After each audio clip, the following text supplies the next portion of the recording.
Our public meeting, public hearing to order, please. And good morning, everybody. Thanks for being here on a beautiful sunny day. We should be out holding this meeting on the front lawns. Can we?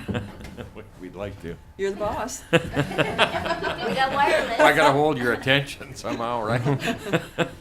And mine too. Tough to compete with butterflies. So, if I can get the Director of Corporate Administration to read the notice of public hearing. Sure, thank you. This public hearing is being held to hear from anyone who may be affected by the proposed temporary use permit at 2041 and 2101 Alaska Avenue. The use is for a hydro equipment and supplies storage yard with a temporary office trailer and personnel parking area for a maximum period of 18 months, and there were no comments received. Thank you. And we didn't receive any correspondence or delegations? No. So is there any comments for the first time? Any comments for a second time? Was that a comment, Johnny, or was that just and do I have any comments for a third time? Thank you. So we're good to move ahead then with the temporary use permit, and thank you. So a motion to close the public hearing. Malkinson, seconded Councillor Schumann. All in favor? Opposed? It's carried. Thank you. So we'll now call the regular meeting of council to order. Again, welcome everyone. Great weekend we had in the city, and an amazing weekend for the huge amount of activities that took place in the community. And so it's great to be here Monday morning and celebrate an amazing weekend in our community and reflect on how good it was. New councillor business.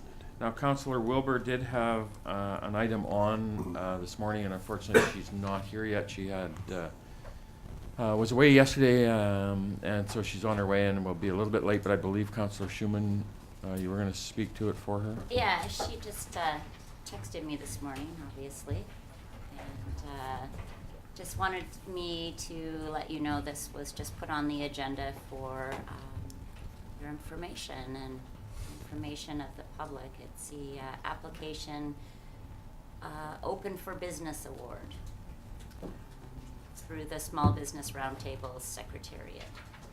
So that information is on our agenda, and I guess she wanted us to all have that. Thank you.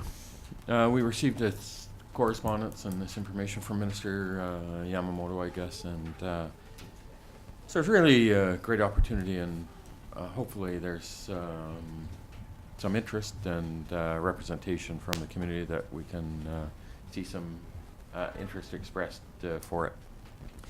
Thank you for doing that, Councillor Schumann. Any other new business? Any other new councillor business? No? Well, I suppose, Your Worship, like you said, it has been a very, very couple of busy weeks, and at the risk of repeating what you intend to say later in the meeting, I just figured that I'd express congratulations to the graduates in the community for the 2014 year, and well, I suppose Relay for Life in the meeting with the college board will be covered off under Mayor's business, so we can discuss it at that time. Perfect. I guess. Thank you. Anything else? Anyone?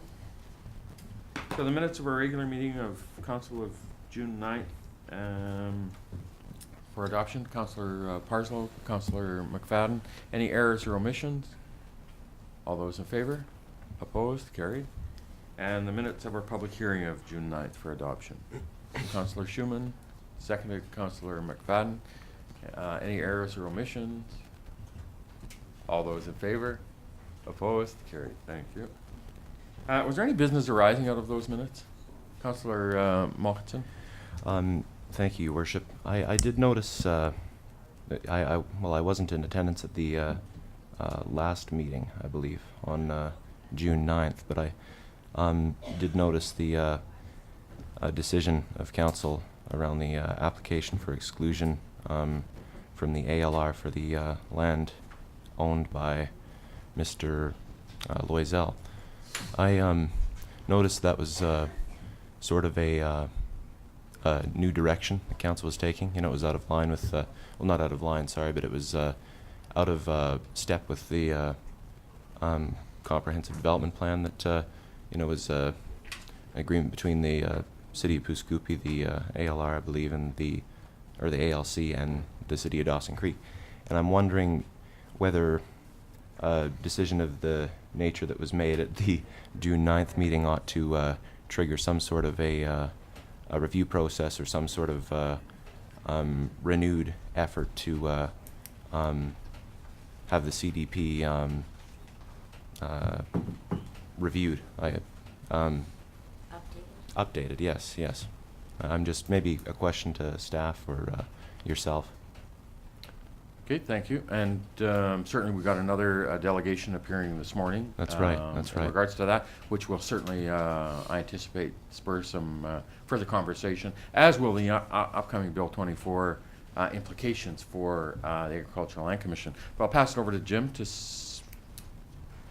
Through your worship, the South Peace Comprehensive Development Plan has triggers for review, but they are when a certain percentage of the identified lands have been developed, and we haven't reached those triggers yet.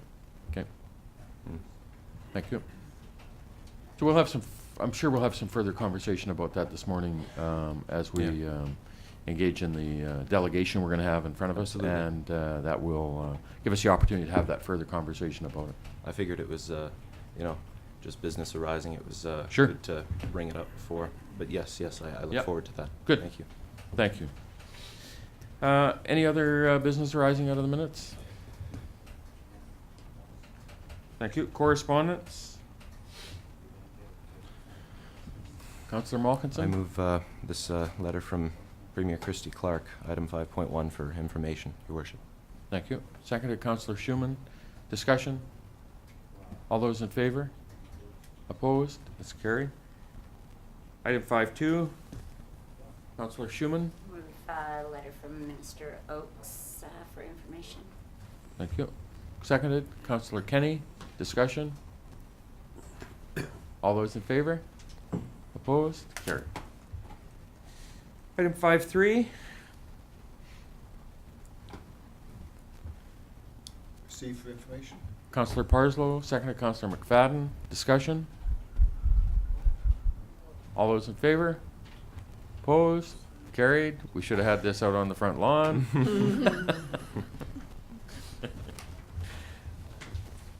Item 5.4, letter from Canada Winter Games 2015.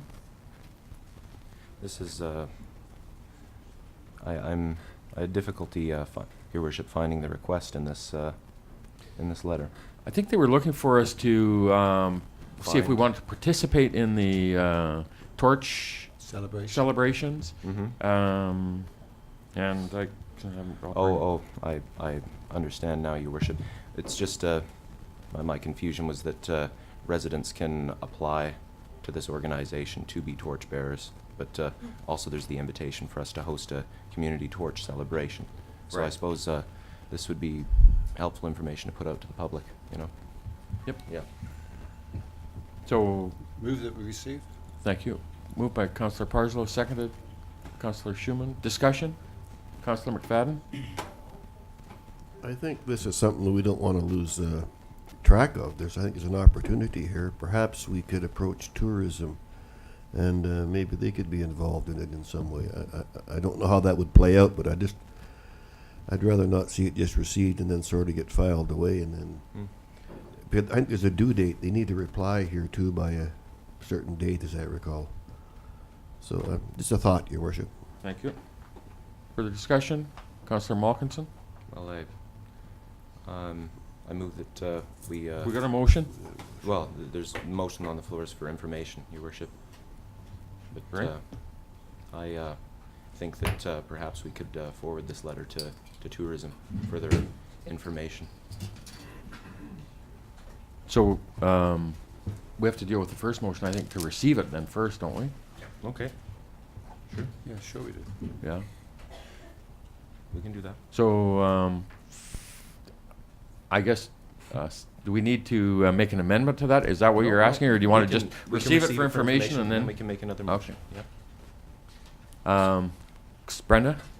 Receiving the motion for information would mean no action. Yeah. So you would require an amendment. Yeah. It would mean, okay, yeah, sure. We can do it that way too. Councillor McFadden? I would amend the motion then to have this letter forwarded to tourism and engage in some conversation with them to see if they could help us pursue the contents of the letter. I think it's too important just to set aside. Thank you. Seconded, Councillor Malkinson. Discussion? So the motion is with, that we receive for information and forward it on, and I'm kind of racking my, and I'm going to ask Brenda if that's, to me, it's two separate things that we're asking for. No. Well, with the receive for information is just receiving it for information and no action, isn't it? And we're putting some action to it. The easiest process here would be to ask the mover and seconder if they're okay with the Yeah. amendment. And we'll just, And then we vote on the amendment, Yeah. and then we exactly. vote. Okay.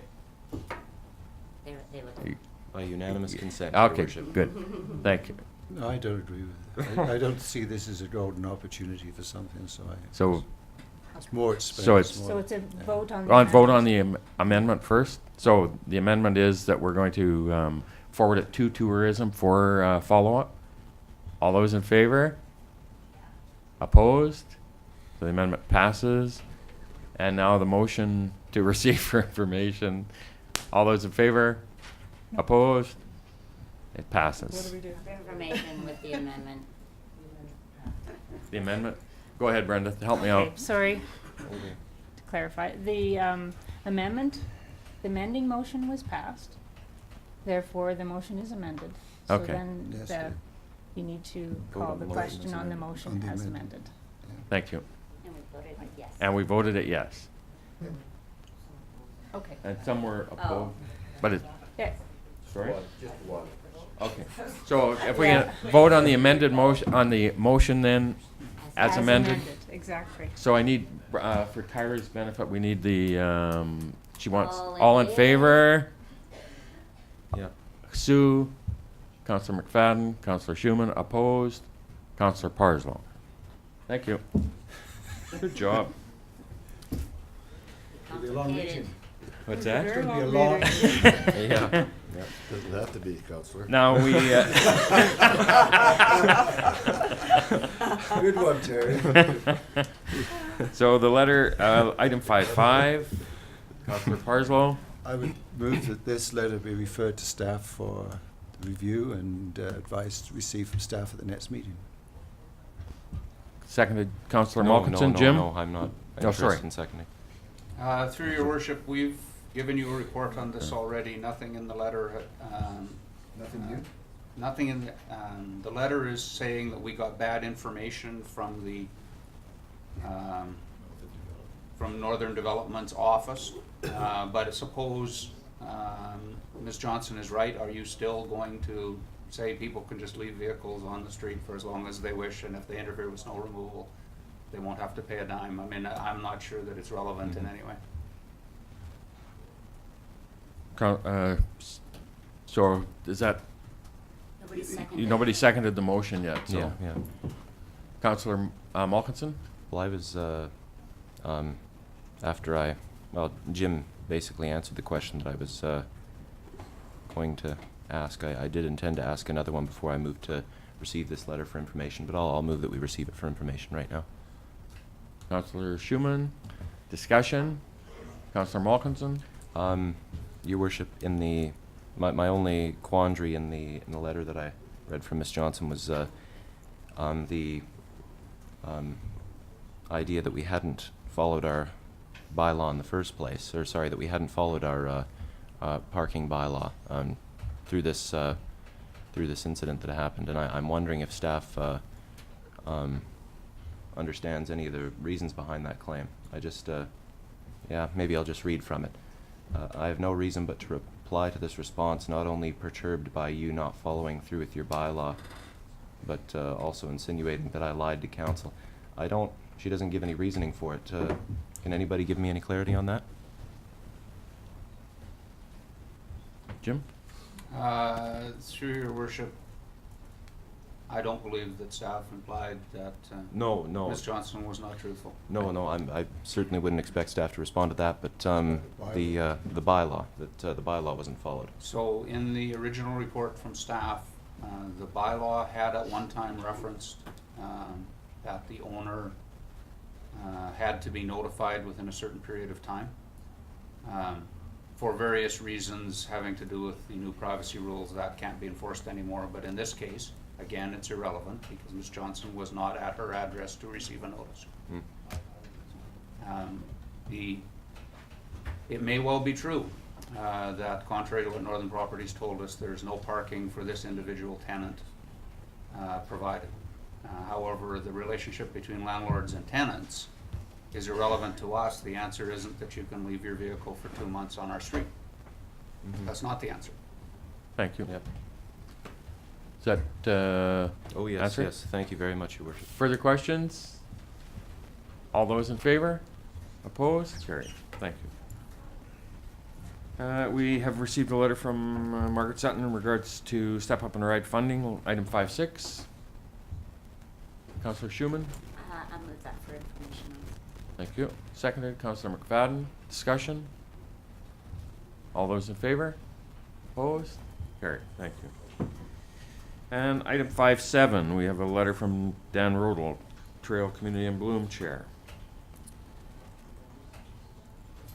Councillor Kenny. Receive for information. Thank you. Councillor Schumann, seconded. Discussion? All those in favor?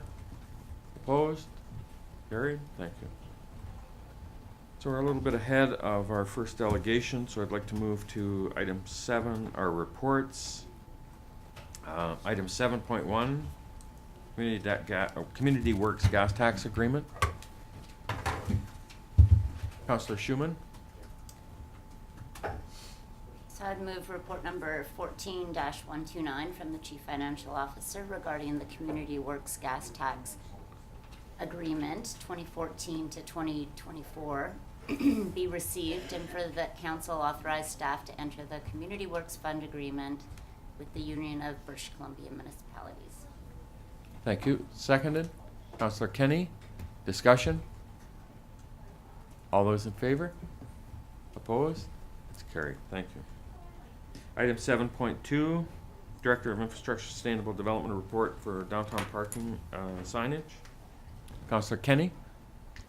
I move the recommendation that report number 14-133 from Director of Infrastructure and Sustainable Development regarding request from Travis Jones for parking ticket fine reimbursement be received, and further that council direct staff to reimburse Mr. Jones the $25 he paid for his parking ticket. Thank you. Seconded. Councillor McFadden. Discussion? Councillor Schumann. So, we're giving Mr. Jones back his $25 because we don't have proper signage through you to staff. Is that why we're giving it back to him? No, through your worship, our signage is actually proper.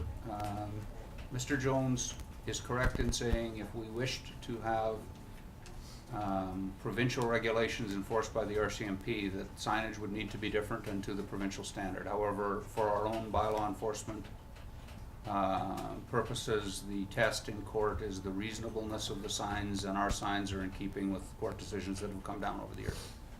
No, the reason we're recommending the return of the $25 is because Mr. Jones had these concerns. He paid the ticket rather than not paying the ticket. We are not writing those tickets down in the downtown to raise revenue, contrary to some allegations you have heard. It's not a revenue grab, it's not a blitz. The sole purpose is to move traffic along and help people to understand that is the regulation. And so Mr. Jones' letter is actually helpful in that regard. And so our recommendation is just to say, now you know, just don't do this again. That is different than Ms. Johnson's situation. Well, first of all parking downtown for 2 hours and 1 minute is different than leaving your vehicle on the street for 2 months. But in the case of Ms. Johnson, the fees were not paid to the city. They are paid to a private contractor for storage, and they are not a revenue in and out item. This is a revenue in and out item. And if you don't care to do that, let the ticket stand. What I would suggest is that Mr. Jones now knows and won't be parking over 2 hours downtown, which was the objective all along. Thank you. Further discussion? You ready for the question? All in favor? Opposed? It's carried. Thank you. Report number, item 7.3, report from Director of Infrastructure and Sustainable Development regarding the temporary use permit we dealt with earlier. Councillor Parslow. Let's move the report 14-136 from the Director of Infrastructure and Sustainable Development. The temporary use permit 14-01 for 2041 and 2101 Alaska Avenue be received. Further, the Council will approve issuance of temporary use permit 14-01 for a hydro equipment and supply storage yard with a temporary office trailer and personnel parking area for a maximum period of 18 months. Thank you. Seconded. Councillor Kenny, discussion? You ready for the question? All in favor? Opposed? It's carried. Thank you. Item 7.4, we have a report from the Director of Corporate Administration regarding our airport management contract. Councillor McFadden? I would move that report number 14-120 from the Director of Corporate Administration regarding airport management contract be received. Further, that the city be authorized to proceed with a notice of intent to award regarding the airport management agreement with Tegas Management Limited, and further, that if no objections are received, that Tegas Management be awarded the airport management agreement for a 5-year term beginning on August the 1st, 2014, based on the terms and conditions included in the proposed agreement dated for reference June the 13th, 2014. Thank you. Do I have a seconder? Councillor Kenny, discussion? So it's extension of the current contract we have with Tegas Management. Does carry a 5-year term, but it also gives us 60-day notice should the contract be, we need to rescind or move out of it. So, ready for the question? All in favor? Opposed? It's carried. Thank you. Item 7.5, we have a report from the Director of Corporate Administration in regards to the Dawson Creek City app. Councillor Parslow. As I move that report 14-130 from the Director of Corporate Administration be received. Further, that Council approve a new city communication tool and the staff be authorized to enter into an agreement with Recollect to purchase an app and website widget for $5,499 per annum plus annual CPI increases for a 3-year term beginning July the 2nd, 2014. Thank you. Seconded, Councillor Kenny. Discussion? Councillor Parslow?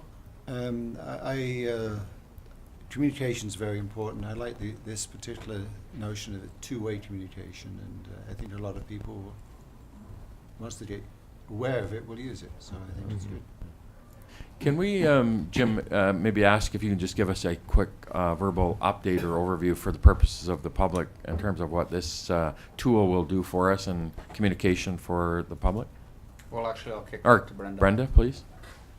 Your Worship, this app is something that anyone can download onto their phones. It will allow city to provide information as to when garbage pickup is in their area. It will be linked directly to their home address. And any other information that the city feels is important, we can use that tool to provide them. If they don't have a phone with that app, there will be a web widget, it's called, that they can use on the website, and that would provide the same information to their email address. And that tool can also provide an avenue for them to send questions through to City Hall. Perfect. Councillor McFadden? Would that be a site where one could check to inquire when their street would be plowed in the winter? Like, is there a, Yes. you could probably do it that way, give you an Yes. idea how long you have to wait? And when we get live with the GPS in the equipment, it'll be able to track that as well. And we'll be able to send out a question, like we're doing our streetlight survey. Are there any streetlights out on your block? That kind of thing. Yeah. Thank you. I think that snow removal would be a really good idea. People can just check to see when it's their turn. Rather than phone me. Councillor Parslow, you had? I wasn't going to ask a question, I was just going to make the statement that Okay. staff has just added about the snow removal. Yeah. Thank you. And also in the springtime for our street sweepers, right, in terms of what areas they're working on and allow people to know that, okay, they're coming into my community or my residential area and be able to get it off the street so we can do a much more effective job. And as we talked about, is communication and information is such a timely opportunity for us to be able to update people and make us that much more effective in what we do for the community. So it's, I think it's a great, When we great get tool. curbside recycling, we'll be able to Yeah, update everyone on absolutely. that. Actually, yeah, that's. Councillor Malkinson? That was gonna be my question, it was notification for, service level changes or things like that, big decisions that are made or engagement. I'm just trying to think of an example here, maybe for Sure Water or something like that. I'm wondering whether, you could send out a big notification via the app. Is that possible? Yes, but it relies on how many subscribers you have. Yeah. So I caution council not to be, not to have too high an expectation about this. The experience of other communities using this app are that the folks most likely to be app users are also the folks least likely to care a rip about what the city is doing about anything, and so subscriptions in other communities haven't quite reached the level that you would hope for. Thank you. Councillor Kenny? Would there be a link to the website on the app? Is that part of it? No, I don't believe so. No? Sure. I believe we could reference, we could message out, you can find X on the website if we wished, but I don't believe it would link straight. Thank you. I think it's as we've said, it's great opportunity for us to enhance that communication. So good job. Any further conversation, questions? All those in favor? Opposed? It's carried. Thank you. So we're at 8:58. Do we have our first delegation? I will go check.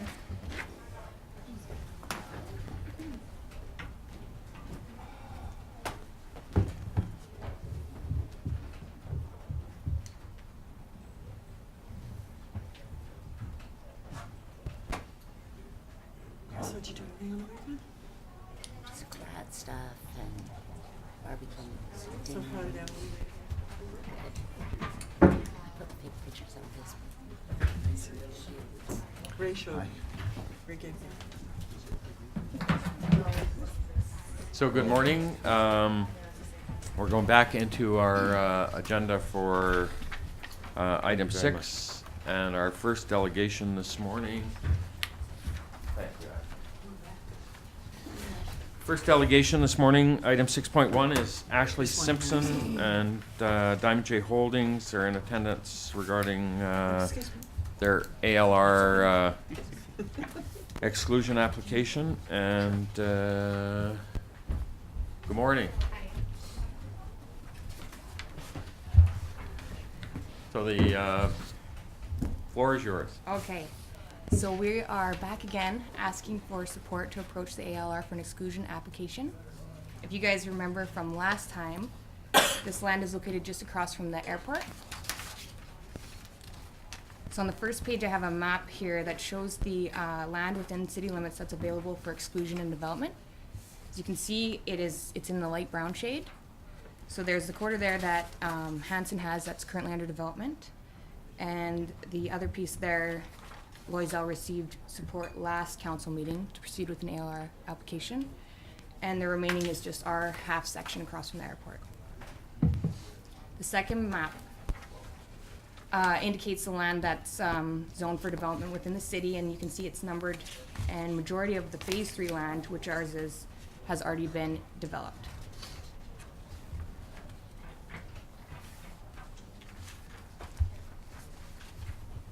I won't reiterate the exact same information that Anne was with last council meeting, but I will say that the reason why we're here is because we have a demand for industrial land. Since our last meeting, the interest in that land hasn't ceased. People are really interested in getting industrial land that's serviced, especially with the highway frontage that we can provide there. I put together a quick list of the available industrial land for you guys to review. As you can see, highway frontage land, especially service land, is extremely sparse, and that's something that we can address.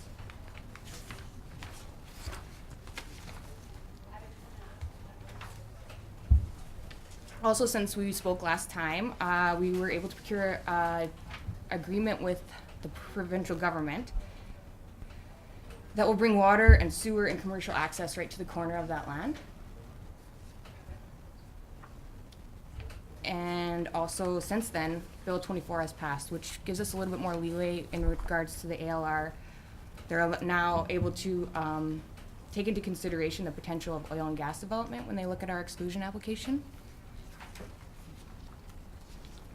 So in summary, if we receive support from you, we'd like to work with the city to make the entrance into Dawson Creek appealing. We'd like to work to maybe include a small area of greenage in the front, allow extension for the running path out to the airport. You know, I think this is a time that we can work on developing that area, especially with the highway being twinned right there.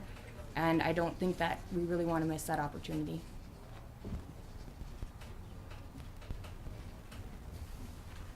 Thank you so much. Is there any questions? Is there any questions? Does anyone have any questions? Councillor McFadden?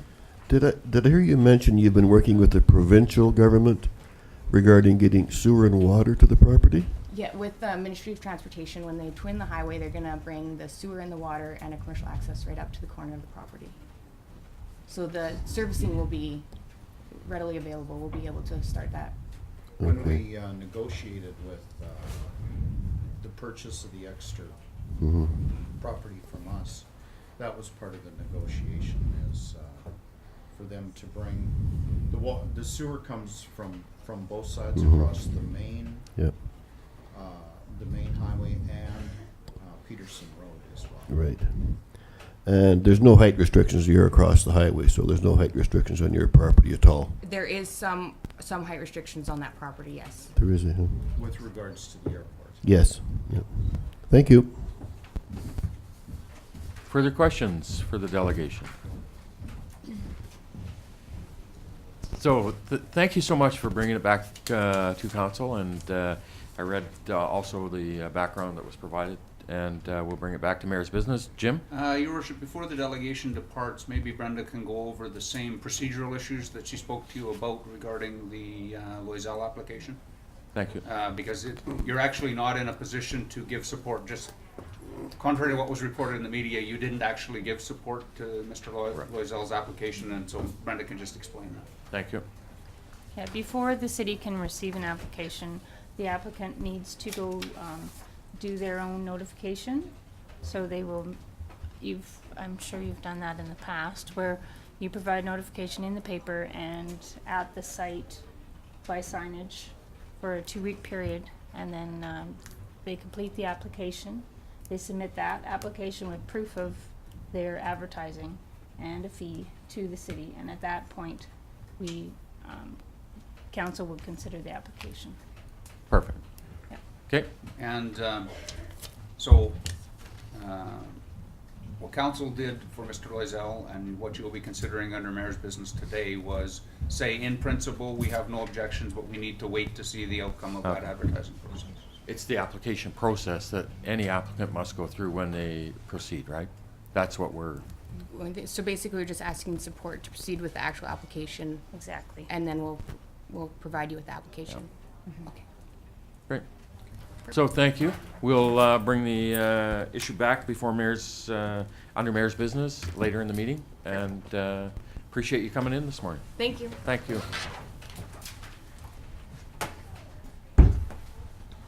Item 6.2, we have Isaac Hernandez, the Executive Director of the Northwind Healing Center.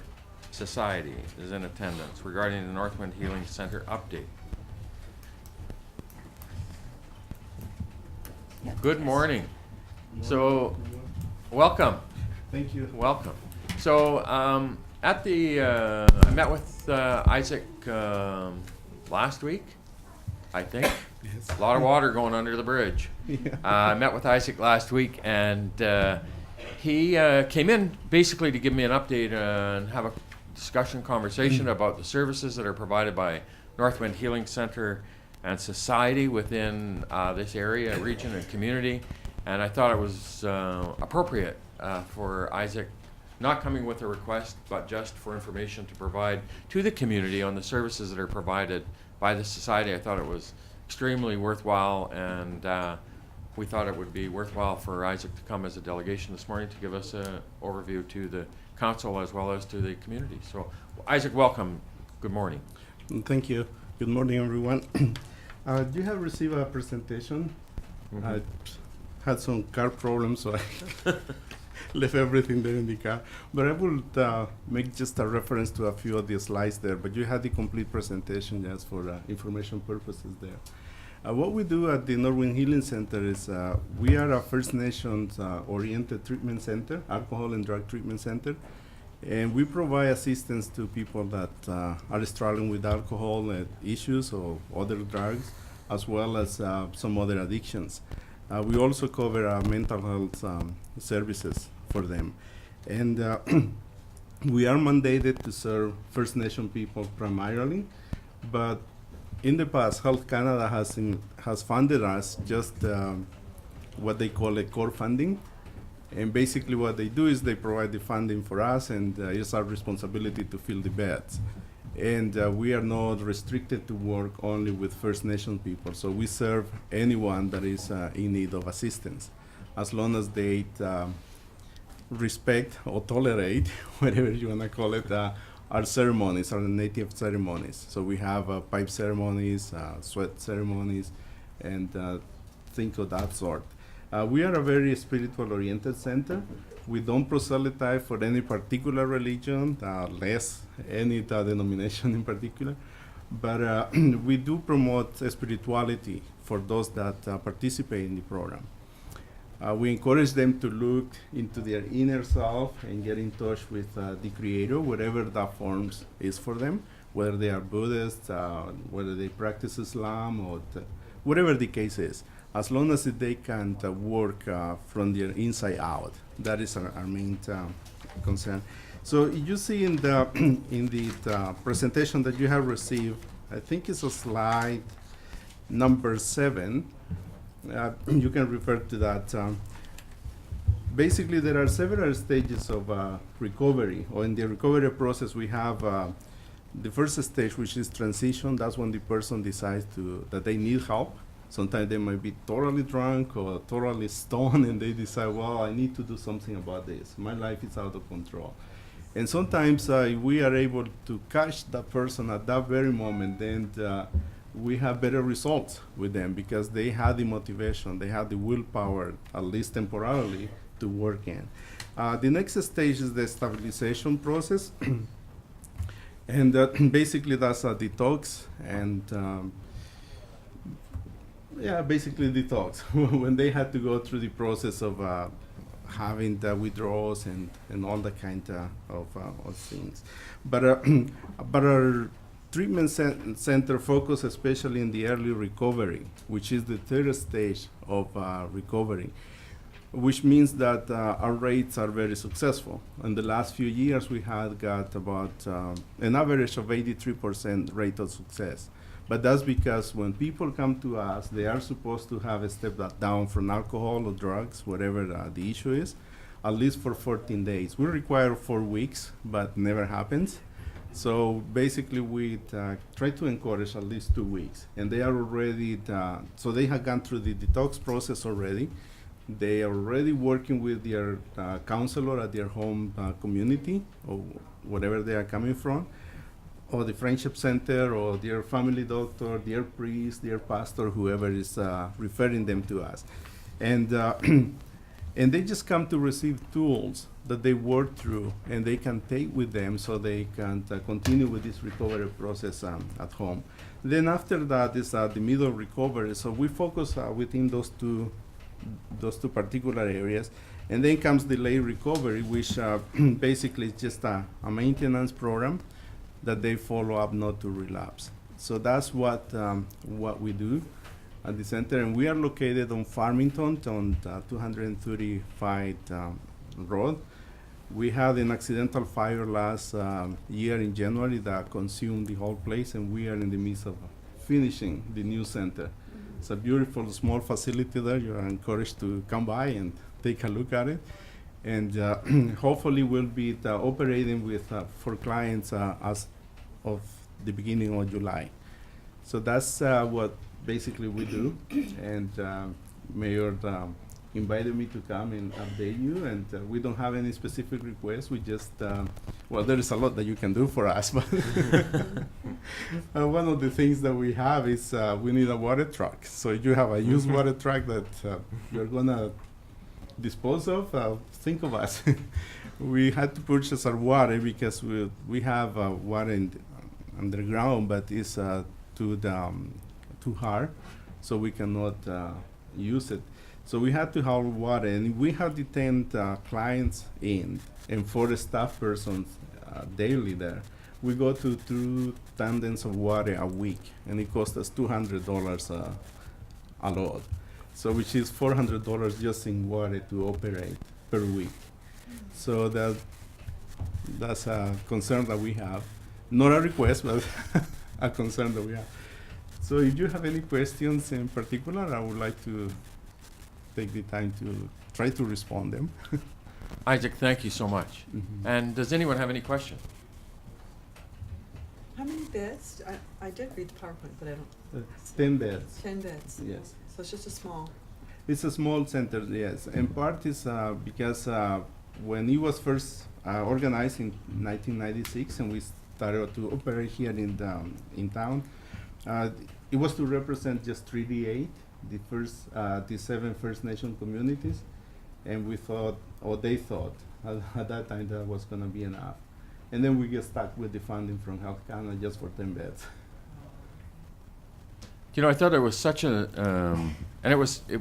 the visit that Isaac made to me last week was appropriate because it's June 21st, summer solstice, National Aboriginal Day, and it was, as I was meeting with him and looking and thinking about different things, our strategic plan, our guiding principles of this community that's been endorsed and set by previous councils, and certainly we support, is one of inclusivity as a core component of that. And we create an invitational climate by maintaining and strengthening our links to the First Nation, Aboriginal, and Métis population, and certainly the services that are provided by the Northwind Healing Society and Center.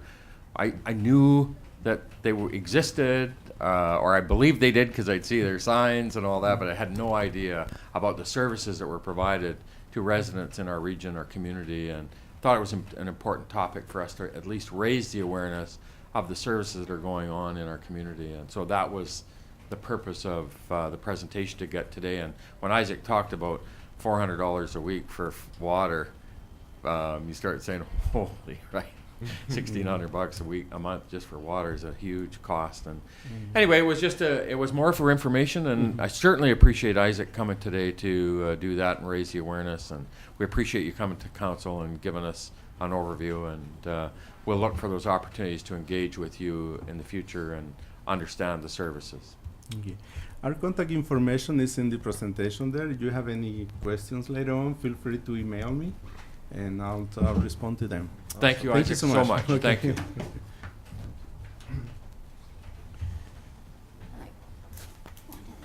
So item 6.3, our next delegation, we have Kelvin Kim and George Pichet from the Hotel Vista Enterprises are in attendance appealing the water usage charge from August, September 2013 to April, May 2014. Good morning. Good morning, everyone. And welcome. Yeah, my name is Kelvin Kim. I'm owner of Lama Dawson Green Motel. Maybe George will be explaining everything. Is okay?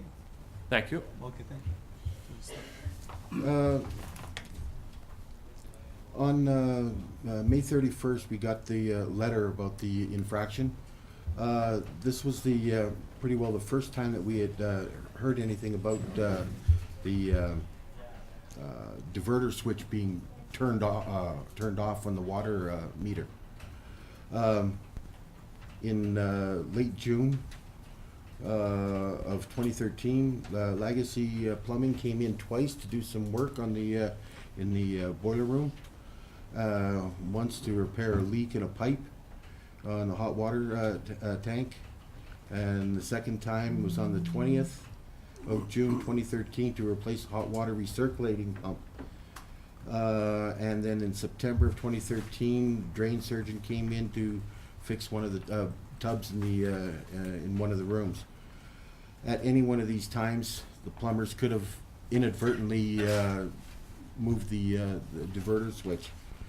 Our staff, we check the hot water temperature gauge daily, but we don't go anywhere near the diverter. And there's no reason why any of us should turn that diverter.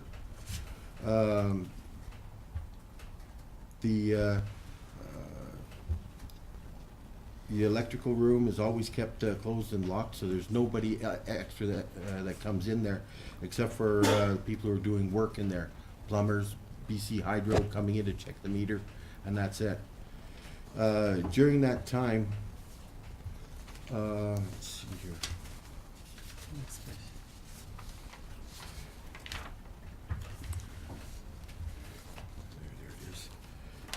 During the time that in question there, our rate of hotel occupancy had gone right down, and so consequently our consumption went down. But we were still being charged at a set rate for the whole time, for every month. And but you know, with our consumption, we're the amount of rooms being sold, it went down from a peak of 564 rooms in July of 2013 down to 159 in February of 2014. And each month after July, it continually went down. Like in October was 430 rooms, December 213, and so the the consumption was going was about I don't know, maybe half what it normally would be. So we were hoping to get an adjustment on the amount of the fine, and the charge for the average consumption rate, which was set at 288 per period.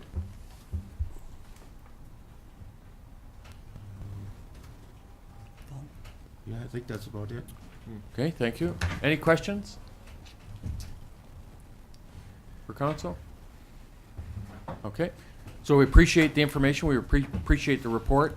The report will come back to council through the mayor's business, and we'll consider the information at that point, and that will be later in this morning's meeting. Thank you. Thank you. Thank you.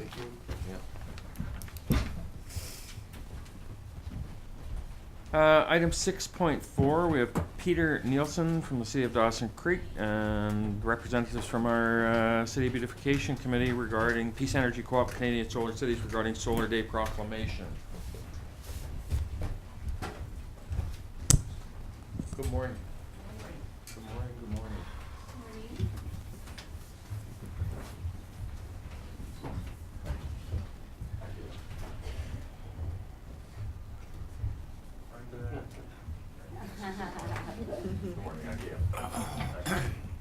Come up, please. We'll read the proclamation and get this done for you. Sure, right here is good. Right here is good, right? Yeah, absolutely. Whereas throughout history, people worldwide have celebrated the summer solstice and recognized the power and energy of the sun and its importance to all life on the planet. And whereas on June 28th, the City of Dawson Creek is promoting solar technologies and sustainable communities throughout Canada, now therefore I do hereby proclaim June 28, 2014, Solar Day in Dawson Creek, and encourage all residents in and around the surrounding community to celebrate the benefits of solar energy. Peter, excuse me, Walter, do you mind just standing up by Brenda? Just because the counselors. So there's your proclamation, and congratulations. Thank you. Thank you. Thank you. Hello, my name's Peter Nilsson. I'm the new energy manager for the City of Dawson Creek. It's my pleasure today to introduce to you Walter Andree. Walter's joined us today from Grand Prairie. So he is the president of the company Acme Economic and Environmental Incorporated, and he was also a member of the development team for the Energy House at Northern Lights College. So please join me in a warm welcome for Walter. Good morning, your worship and council. It's a great pleasure to be here once again in Dawson Creek and to come up here and recognize Solar Days and the proclamation. It's great to come here, particularly with the leadership that your council and all of the mayors have taken with respect to their energy management here in the city, and we're looking forward to our continued engagement as a society. As chair of the Canadian Solar Cities project, it was our privilege to recognize Dawson Creek as one of the first Canadian solar cities, which helped set up a string of other accomplishments, thanks to your great councillor Cheryl here, who's been very active in British Columbia as well as other places, talking about the Canadian Solar Cities project and the 10-point criteria, which is a benefit for municipalities in reducing their energy consumption and reducing some of their expenses. So it's I guess my pleasure to be here today, and it'll be my pleasure again to be here on Saturday when as the events are taking place. So thank you. Thank you so much. We really appreciate the efforts and energy. That's a literary little twist. You got it. You got it. Energy that's put into this by community, and so it's a really honor today to be able to sign that proclamation, and community's always demonstrated that leadership, and we look forward to doing that in the future. And welcome. Thank you. And welcome. And I'm here also to introduce Brenda with the Dawson Creek Beautification Committee. She is going to speak a little bit about the actual event as well. Well, sundial anyway. 3 years ago, the Dawson Creek Beautification Committee decided that we needed to honor Enda McPhail. So we sort of thought, it came up in one of our meetings that we would do a sundial. So we thought a sundial, you just buy it, poke it in the ground, and that's it. But one of our committee members decided he would go on the computer, and so he found all these sundials. So what happened was that he got in contact with the gentleman in Scotland who sent us the plans to build a human sundial. So thanks to the community and the Rotary group and that, we got the money to put in the human sundial. Now the sundial, of course, if you've been to the Peace Park, you'll see a huge hunk of cement there, which was put in about 3 years ago. So it's taking us a while to get it all going. And we've got everything etched in it now, and this week the city's putting the signs up. So people who walk by now will know that this is a human sundial. And there's also going to be a history plaque going up too, and directions on how to use the sundial. We were surprised at the number of people that don't know how to use the human sundial. We've had people tell us that there's people laying on it, and there's people standing there not knowing what to do, eh? So we figured putting that sign up and the directions on how to use it definitely would help out. Human sundials are all around the world, we found out, and they are used, they are also in schools. So they're used as an educational tool also. So I was just telling Melanie when we were talking, I said, you know, if you're out running, and you don't have your watch on and you're running by the sundial and you want to know what time it is, all you have to do is stop and stand on the month, and it is pretty accurate. Like, you know, we've tested it several times, and you have to face north. So it is really quite accurate. And we feel that this is something that is unique for Dawson Creek to have. I don't think there's anybody in the Peace area that has one. And it is the Dawson Creek beautification legacy that we are leaving, because this will be our last year as a beautification committee. We've decided 23 years is enough. And we started beautifying Dawson Creek. We feel that we were the original ones to get it going, and now it's just blossomed. The city has partnered with us and, you know, have made great strides in beautifying Dawson Creek. So we feel that we are done. And so the $12,000 that we get as a grant to hire a gardener, we hope that it will still stay in the beautification stage of some sort. You know, I know it's your decision as to what to do, but anyway, we hope that this is what will happen with it. But we've had a great 23 years.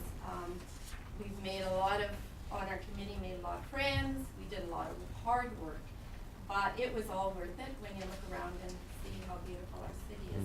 And we hope that people will get out and enjoy the sundial in the Peace Park. And on September 21st is Peace Day, which we feel is, we did the Peace Park, the beautification committee did the Peace Park. So we feel that that is a good day to dedicate the sundial and to hopefully have a big celebration for peace. So anyway, we hope that that's what will happen. There'll be lots of advertisement about it. So we're also going to have at the Solar Days a tea party put on by the library, and there'll be face painting and all kinds of things for the kids. So it should be a fun day. Thank you. So I have a suggestion on the sundial. If you're looking for a human sundial, is maybe we should glue a set of boots down there, and we can put Dawn in the boots, and Brenda's husband Dawn could be our human sundial every day. You can tell him I said that. And the other thing, you know, to recognize Edna, Brenda, I think back, because I think I was the Rotary Club, we were involved in that in those early days, and Mrs. Boras, Mrs. Antonenko, Marquita, and there was a ton of, and Edna, and she would plow that ship of making sure you got the stuff done. And, you know, it is amazing. You drive down Alaska Avenue at different areas in our community, and you see the efforts of that past 20-some years of the beautification, of tree planting, and the beds and things. And we have benefited immensely from that work. And so it's a real credit to be able to make that tribute. So we'll still be around, so we'll still be watching. So if we see something that isn't going right, and especially the Peace Park, that's our pride and joy. We will be on top of it. Thank you. Held on, I think his body should be, his boots should be in the concrete there. Probably wouldn't agree with that. Thank you. It was welcome to see you. Thank you. Thank you. See you later. Thanks. Day. So we have one for the delegation. They're coming at Oh, 1 no, o'clock. we're done. We're at 1 o'clock. So let's take a 5-minute break now, if we can, and reconvene in a few minutes. If we get. What's Shaylee doing? Shaylee's texting me from the road. Plays in the premium. Airport, the app. We'll call our meeting back to order. Pay rate for We're on to item 7.6 of our agenda. And that item deals with the report from our Deputy Director of Corporate Administration regarding our pay rates for our election officials. Councillor Parslow. Move the report number 14-122 from the Deputy Director of Corporate Administration, re-election officials 2014 be received. Further, the council approve the attached pay rates for election officials policy, which has been amended to specify a rate of $16.75 for the chief election officer, subject to the required 30-day public comment period. Thank you. Seconded. Councillor Malkinson. Discussion? All those in favor? Opposed? It's carried. Thank you. Item 7.7, we have a report from the Deputy Chief Financial Officer regarding our annual risk update. Councillor Schumann. I move report number 14-128 from the Deputy Chief Financial Officer regarding our annual risk update be received for information, and further that the attached council report format policy, which has been amended to include risk assessment as a consideration under the implications section, be approved, subject to the 30-day review period. Thank you. Seconded. Councillor McFadden. Discussion? Any questions? Councillor Malkinson. What is the 30-day review period for? It's it for the it's just the council report format policy that we're amending here. Maybe I'm not understanding something. Through your worship, your policy on policy development says yes, that yeah, any new you're right. policy goes for 30 days for public comment before it's adopted. Thank you. Thank you. Any further questions? All those in favor? Opposed? It's carried. Thank you. Item 7.8, Deputy Director of Community Service regarding our cell phone hardware and services. Councillor Malkinson. Move that report number 14-126 from the Deputy Director of Community Services regarding the cellular phone hardware and services be received, and further that staff be directed to enter into a 3-year agreement with Bell Mobility for cell services commencing June 29th, 2014, and further that staff be directed to purchase 42 iPhone 5s for a lump sum price of $8,397.90 plus additional taxes. Thank you. Seconded. Councillor Kenny. Discussion? Ready for the question? All in favor? Opposed? It's carried. Item 7.9, we have a report from the Deputy Director of Community Services regarding our fire hall mechanical upgrades. Councillor McFadden. Move the report number 14-123 from the Deputy Director of Community Services regarding RCMP Fire Hall Mechanical Upgrade Tender Number 2014-12 be received. Further, that Zwick Plumbing and Heating be awarded the contract for the bid price of $638,000 before taxes. Thank you. Seconded. Councillor Schumann. Discussion? And this is the carry forward from the work last year that was delayed because of the underground work to City Hall? That's correct, Your Worship. And as you will note, there's a very large gap between the two tender prices, but we have worked with Zwick many times in the past, so we're confident that they can do the work for the price bid. Great. Councillor Schumann? Thank you. All, are you ready for the question? All in favor? Opposed? It's carried. Thank you. Item 7.10, Deputy Director of Community Service regarding our 2014 summer ice. Councillor Kenny. Move the recommendation that report number 14-135 from Deputy Director of Community Services, June 18th, 2014, regarding the 2014 summer ice be received. Further, that council directs staff to make available at the Memorial Arena on August 18th, 2014, in order to accommodate summer ice requests. Thank you. Seconded. Councillor Schumann. Discussion? Ready for the question? All in favor? Opposed? It's carried. Item 7.11, Deputy Director of Infrastructure and Sustainable Development regarding the invitation for bids for our hydrant replacement program. Councillor Schumann. I move report number 14-125 from the Deputy Director of Infrastructure and Sustainable Development regarding tender 2014-25 hydrant replacement program be received. Further, that staff be authorized to negotiate a scope of work that fits within the parameters of the capital budget with the lowest bidder IDL projects. Seconded. Councillor Kenny. Discussion? Ready for the question? All in favor? Opposed? It's carried. Thank you. 712, Deputy Director of Infrastructure Sustainable Development regarding request for quotations on 2014 to 16 street sweeper. Councillor Parslow.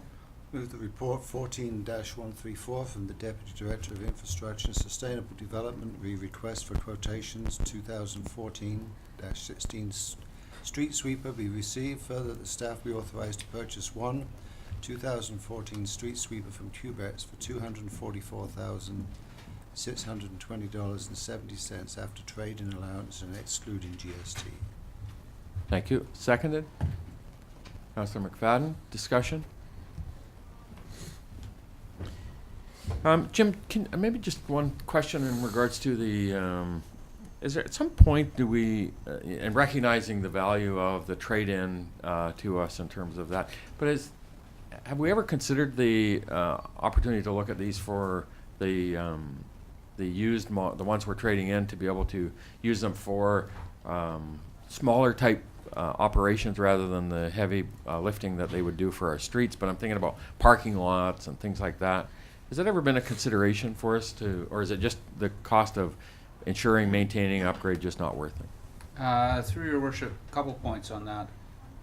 The primary cost after purchase is manpower. Okay. So actually we don't have 3 operators to run 3 sweepers, so we've not looked at it in those terms. What we have looked at is whether we could get more money for it, auctioning it off, than we could in trade-in. Because yes, these machines, their life will greatly extend if they're used light duty like parking lots, and there are a number of companies in town that do sweeping of parking lots. So we have in the past put them out for auction, but unfortunately the last time we did that we only had one bidder and we didn't get much money for the sweeper, which is now doing private parking lots. So this year we went with the trade-in. All right, thank you. Any further questions? All those in favor? Opposed? It's carried. Thank you. 713, Deputy Director of Infrastructure Sustainable Development regarding our fleet vehicles. Councillor Malkinson. Move that we receive this report from the Deputy Director of Infrastructure and Sustainable Development regarding the request for quotations for 2014 fleet vehicles and further that staff be authorized to purchase one 2014 minimum 4-wheel drive short box truck from Capital Motors for $28,201, excluding GST, and one 2014 long box truck from Capital Motors for $28,909, excluding GST. Thank you. Seconded, Councillor McFadden. Discussion? All those in favor? Opposed? It's carried. Thank you. Item 8, bylaws 8.1. No. Sorry? Shearwater. 714. Oh, my apologies. Item 714, we have the Director of Infrastructure Sustainable Development, our Shearwater Phase 2 draft report. Councillor Schumann. I move that report number 14-132 from the Director of Infrastructure and Sustainable Development regarding our Shearwater Phase 2 draft report be received for information. Thank you. Seconded. Councillor Kenny. Discussion? Councillor Parslow. Yeah, I support this recommendation, but I'd like us to flag this somehow. I'd like to have a good discussion about this. A lot of work has gone into it, a lot of community input. The issue is not dead. It's very much alive in the minds of many people. Obviously, the findings at the second phase were unclear from the point of view of giving clear direction to council, but we have to do something, either put this to rest by making an affirmative decision one way or the other. But it just can't be just left dangling out there, I don't think. Thank you. Further discussion? Councillor Malkinson. Well, I really agree with Councillor Parslow's comments, Your Worship. I suppose we do have the outcomes all identified, and we should we receive this for information, where would the process go from here? Is there any current guiding direction beyond receiving this report, Your Worship? Certainly from my perspective, having received the report, and then I printed off the 20 pages of comments. Yes, yes. And started to review and look at those in some detail. And it's going to take us some time, certainly from my perspective, to review and analyze that data, those comments, and then really try to formulate obviously the direction that we need to have as a council in terms of how we continue to move it forward.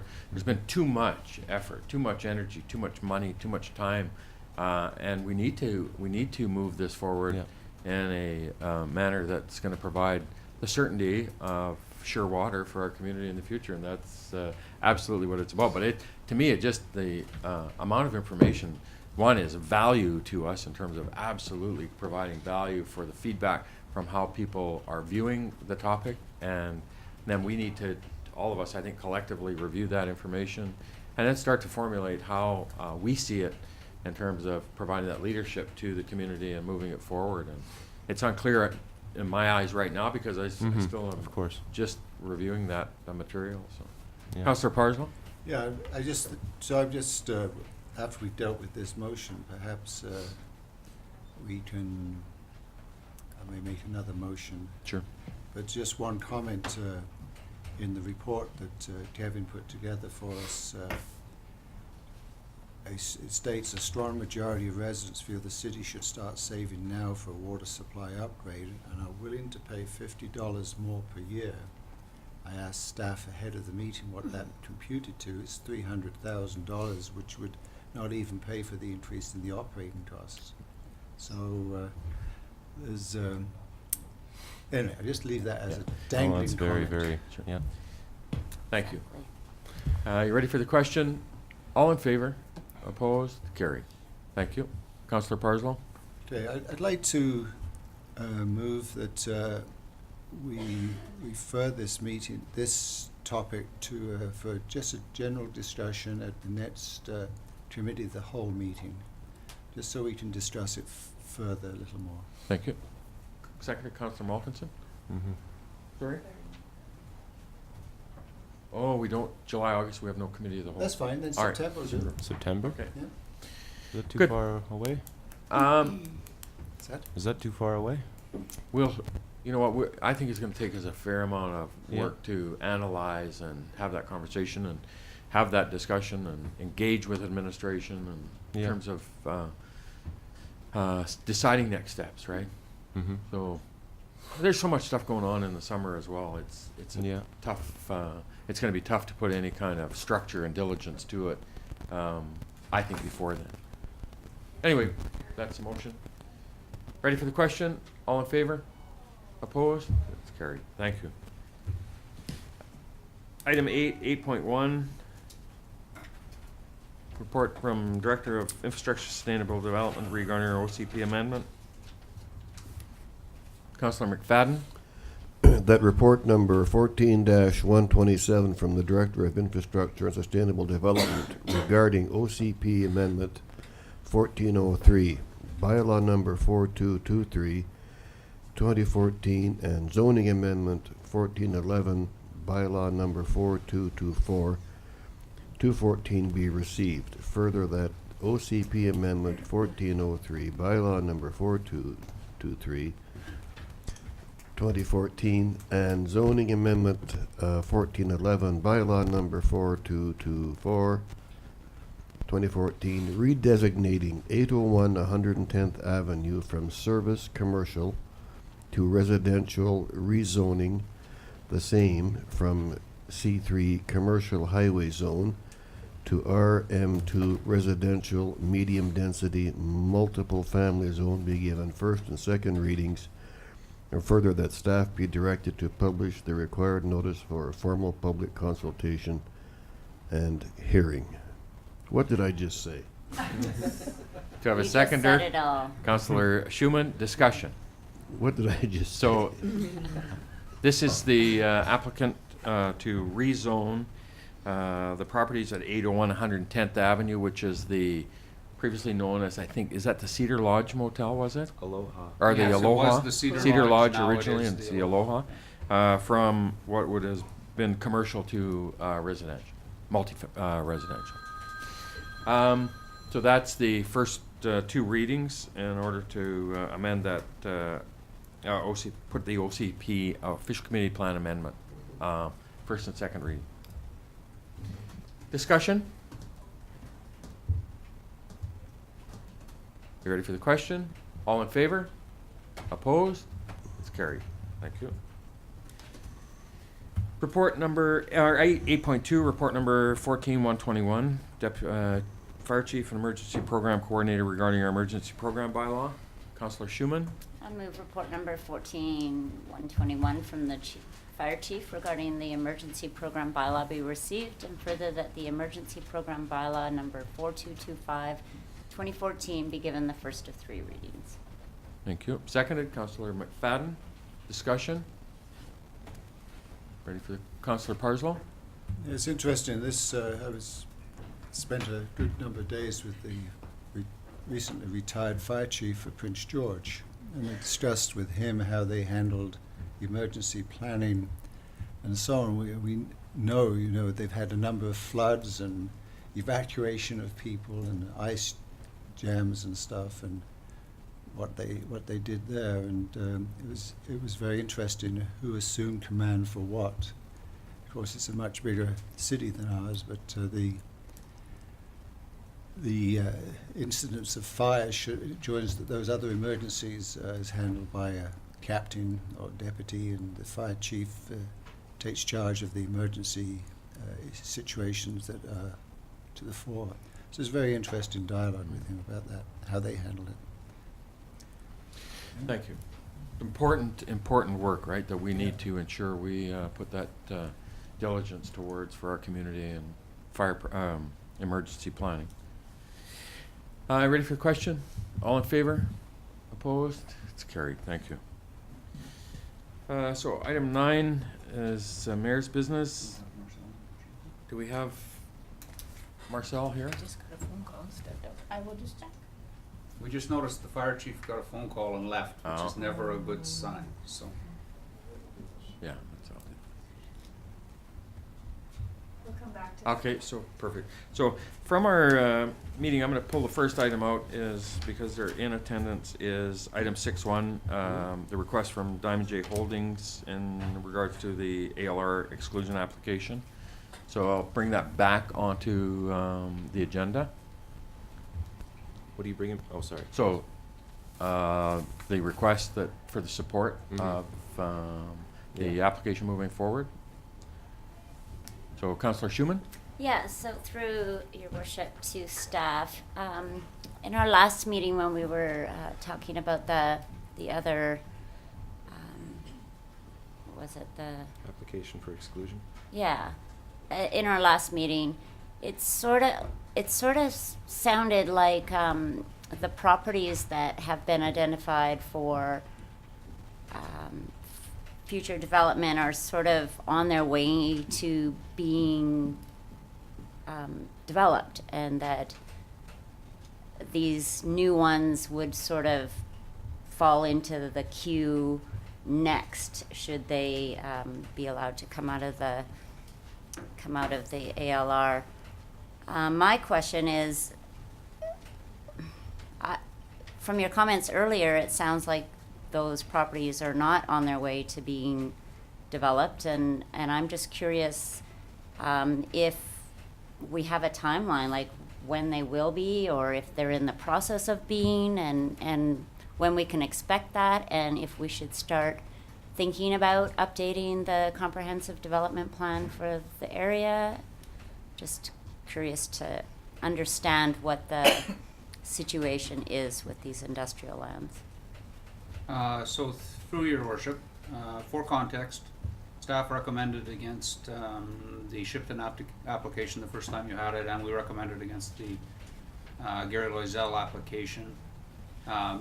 We pointed out in the report around the Gary Loisel application that there are differences between the two properties, and there are changed circumstances regarding the Agricultural Land Commission. But we didn't find either to be particularly significant. The essence of the recommendation in both cases was that we recommended that you continue to honor the South Peace Community Development Plan agreement that you made with the Village of Pouce, the Peace River Regional District, and the Agricultural Land Commission. However, now that you have opted not to do so for the Loisel property, it would be massively unfair for you. I mean, basically that plan is, you have now messaged that the South Peace Community Development Plan no longer reflects your vision of how things should develop here. It should be the market and anyone who wishes to. Would be good if you had notified your agreement partners that you were going to do that, but you didn't, and really, I don't know how you could turn down this application since you approved the other one. In principle. In principle, in both cases. And so the short answer is the market will decide whatever develops. The South Peace Community Development Plan, unless the commission decides to be the arbiter of that, the market's going to decide which properties develop quicker than other properties. The Shipton property is relatively easy to service. The Loisel property is very difficult and expensive to service. So I would expect that should the exclusion be granted, the Shipton property will develop quicker. I mean, it's just easier to get it development ready. The development ready property that the Hansons own isn't developing, and that's a market issue. The pricing the owner is requesting is higher than the market is willing to pay. So these are all now market decisions rather than plan decisions. Thank you. Councillor Malkinson? So you're saying the decision made at the last council meeting has sort of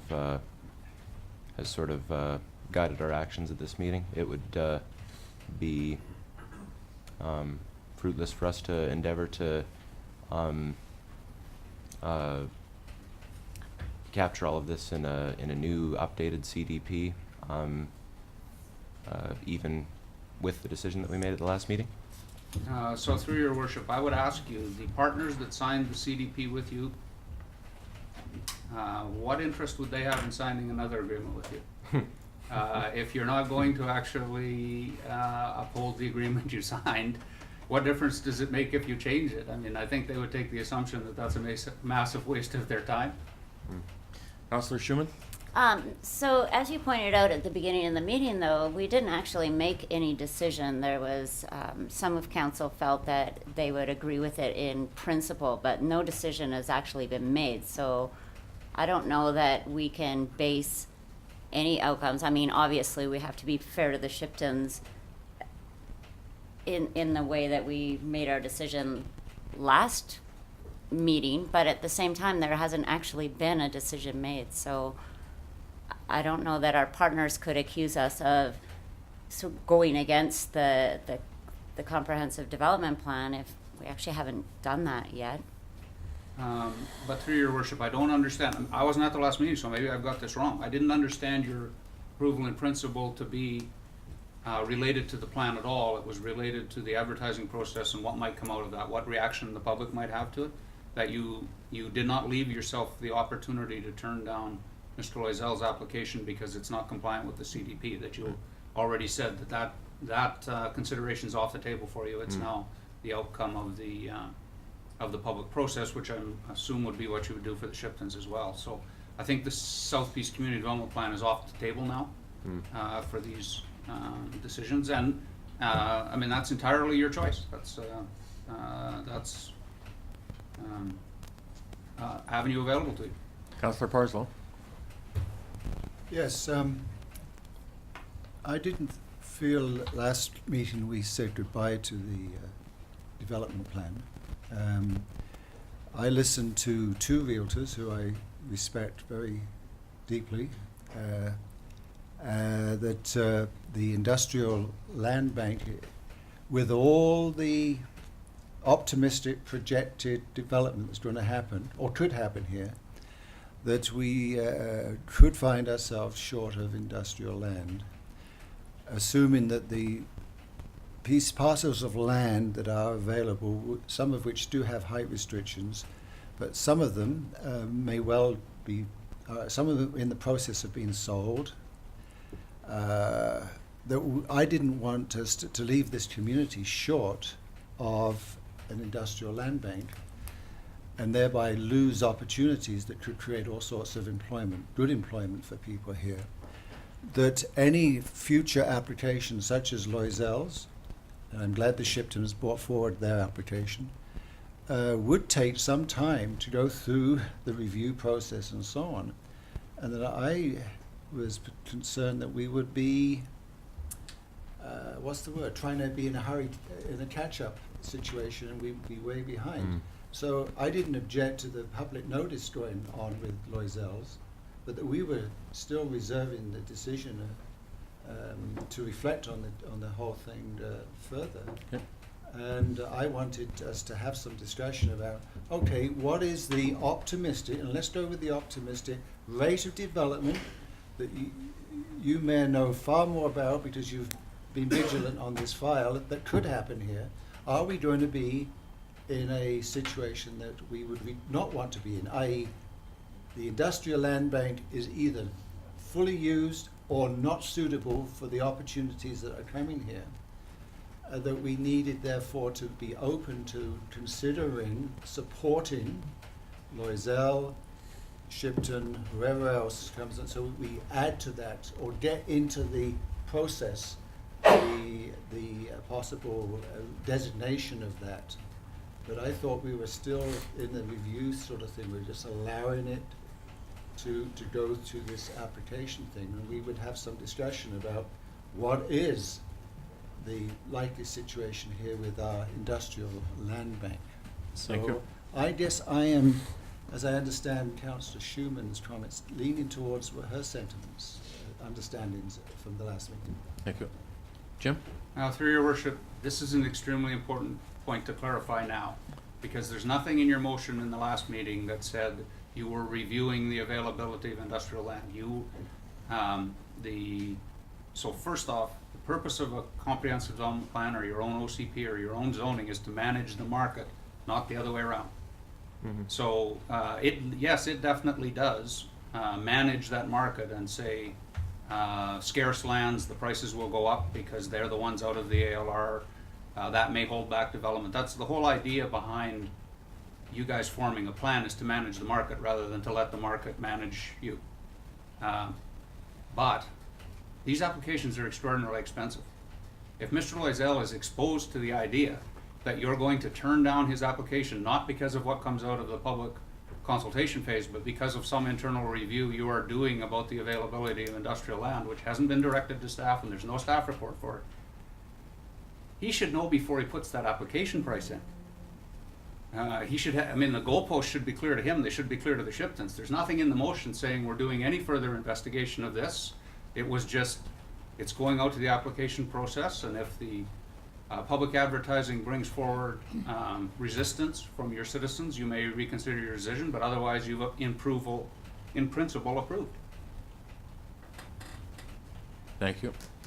So, looking for a motion. We've had some conversation here, and now we need Councillor McFadden.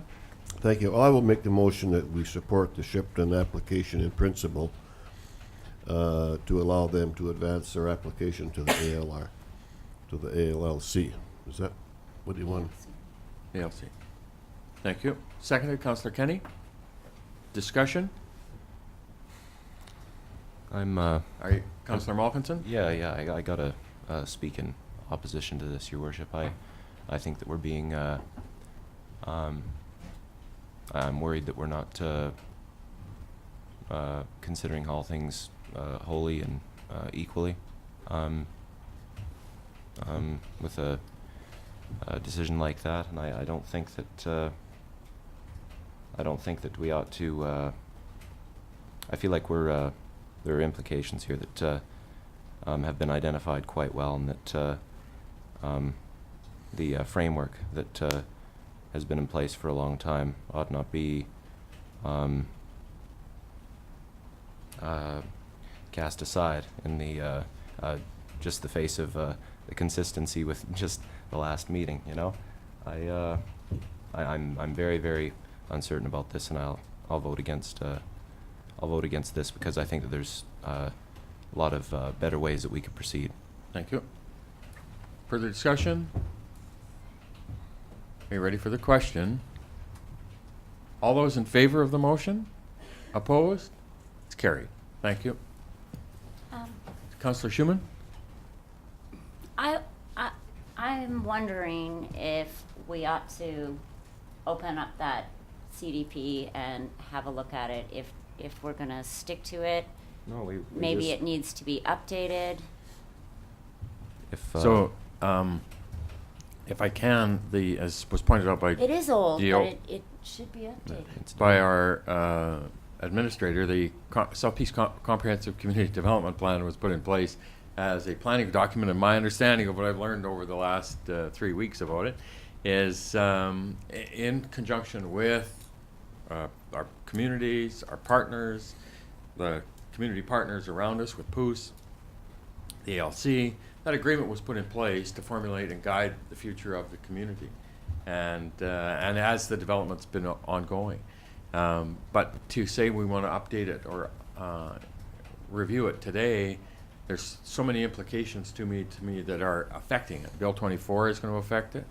The decisions we made last week, 2 weeks ago, are completely around the parameters of how that, as Jim has indicated, has guided that, is now contrary to the official the South Beach Community Development Plan. So I guess what we'll have to do is come back and perhaps bring a report back to council, and I'll have some conversations with Jim about that in terms of either through our official community plan or through our planning process of what and how we look to the development of this for the future, taking into consideration the changes to Bill 24 and what that does to our community, if we can understand that, and then bring that back under that parameters. But if I understand Jim correctly, the South Beach Community Development Plan has been now undermined as a result of the decision. Just that- doesn't represent your will anymore. Yeah. So we need to have that understanding, and there's some more stuff going on as we talk about our residential development committee that's going to have some discussions around our OCP that's going to have some. So maybe we encapsulate it in there in terms of some of that conversation, if there's a will at council to be able to want to do that. All right. Councillor Parslow? Yeah. As I say, all I want to make sure is that we don't lose any business opportunities to this, and things are happening at a very fast pace. Look at the work all the developments and stuff that are going on, and we need to make sure. I want to make sure that we have an adequate land base for development. That's all I think is very important. Notwithstanding all the good comments that have been made today, I think I look forward to the report back from you and staff. Thank you. So we'll move it forward, and we'll bring it back in through a planning process through that. So I'm going to, we've dealt with it, thank you, and I want to move forward on my mayor's business. The next item, 9.1, we have a 25-year long service award for Captain Marcel Capel, who, he's not in the walker today, so that's good. Come on up, Mark. You say walker. Yeah, you like that? Pretty soon. I got a hug too. So, what a pleasure to be able to do this. So, this is a British Columbia Long Service Award is presented to Marcel Capel in recognition of 25 years of dedication to the fire service. And I want to read a letter that's from Emergency Management BC to our Chief Smith. I'm pleased to present the enclosed 25-year Long Service Award of British Columbia for Marcel Capel of your fire department. And it's a great honor to be able to, I can't believe Mark's is old enough to get a 25-year. Just barely old enough.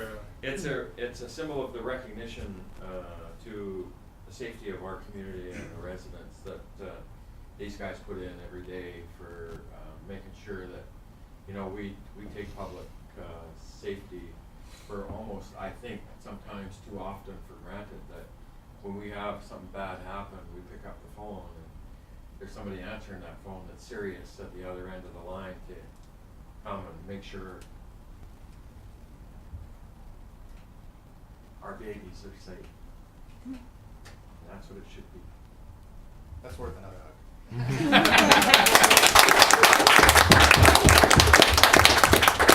Here's your certificate. Should have pinned So him. what's in the box? You Oh, should have pinned sorry. him with it. I could have pulled it. Is it a medal or? It's a pin. The medal. Oh, nice. Very. Congratulations, Morris. Thank you. Speech. Thank you.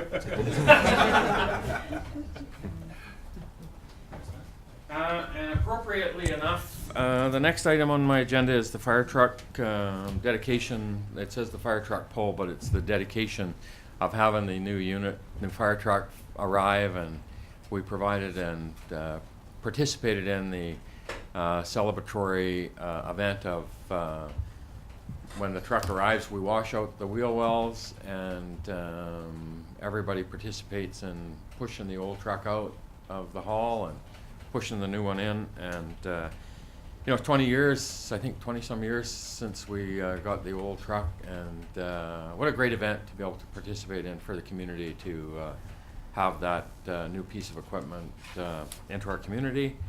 And so I really appreciated the opportunity to participate in that, and thank the chief and the guys for helping and allowing us to participate in it. And I got to go for a little bit of a ride, and it was great.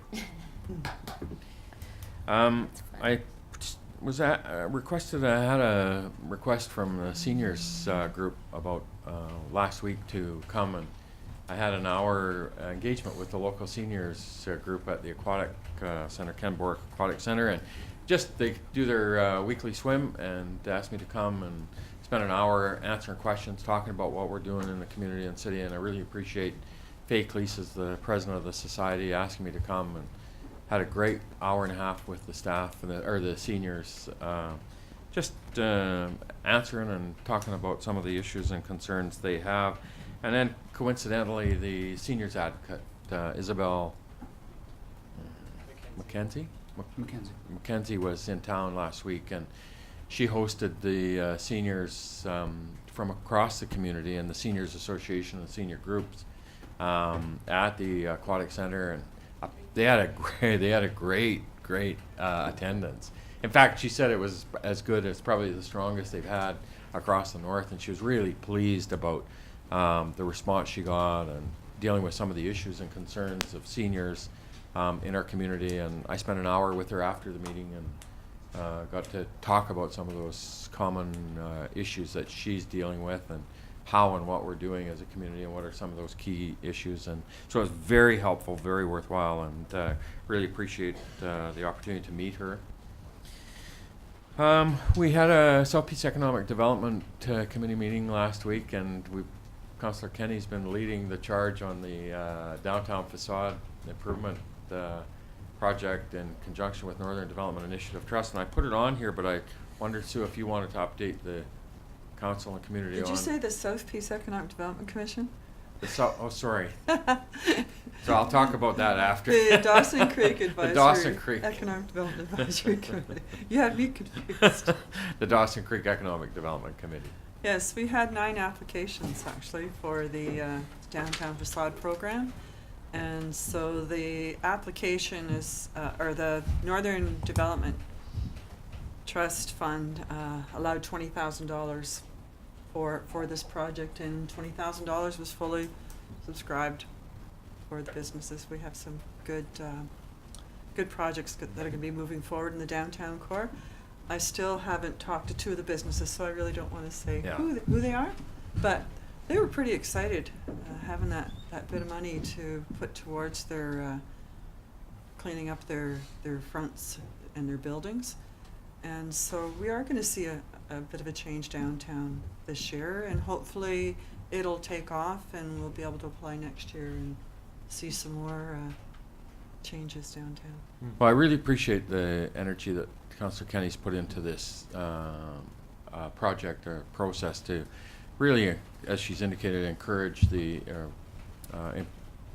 facade improvement for the business community. And I walked down 102nd Avenue with the applications the day we announced them, and not one single business weren't excited about the opportunity to participate in it, and it was evidenced by the number of community businesses that have jumped in and want to participate in it. So I think it's a great opportunity and a great project for our community, and really appreciate the work that the Dawson Creek Economic Development Committee has put into it and led by Sue.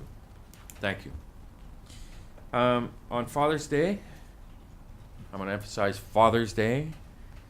We held the second or third investor tour in the community, and I was asked to come in and present to the group. So I took the opportunity to present the presentation that I presented to council 2 weeks ago, and spent about at the Encana Event Center. There was a group of 55 investors from the Lower Mainland that were in Fort St. John on Saturday and Dawson Creek Sunday, and so we hosted them and gave a talk and an overview of our community and what we had to offer and all of that stuff.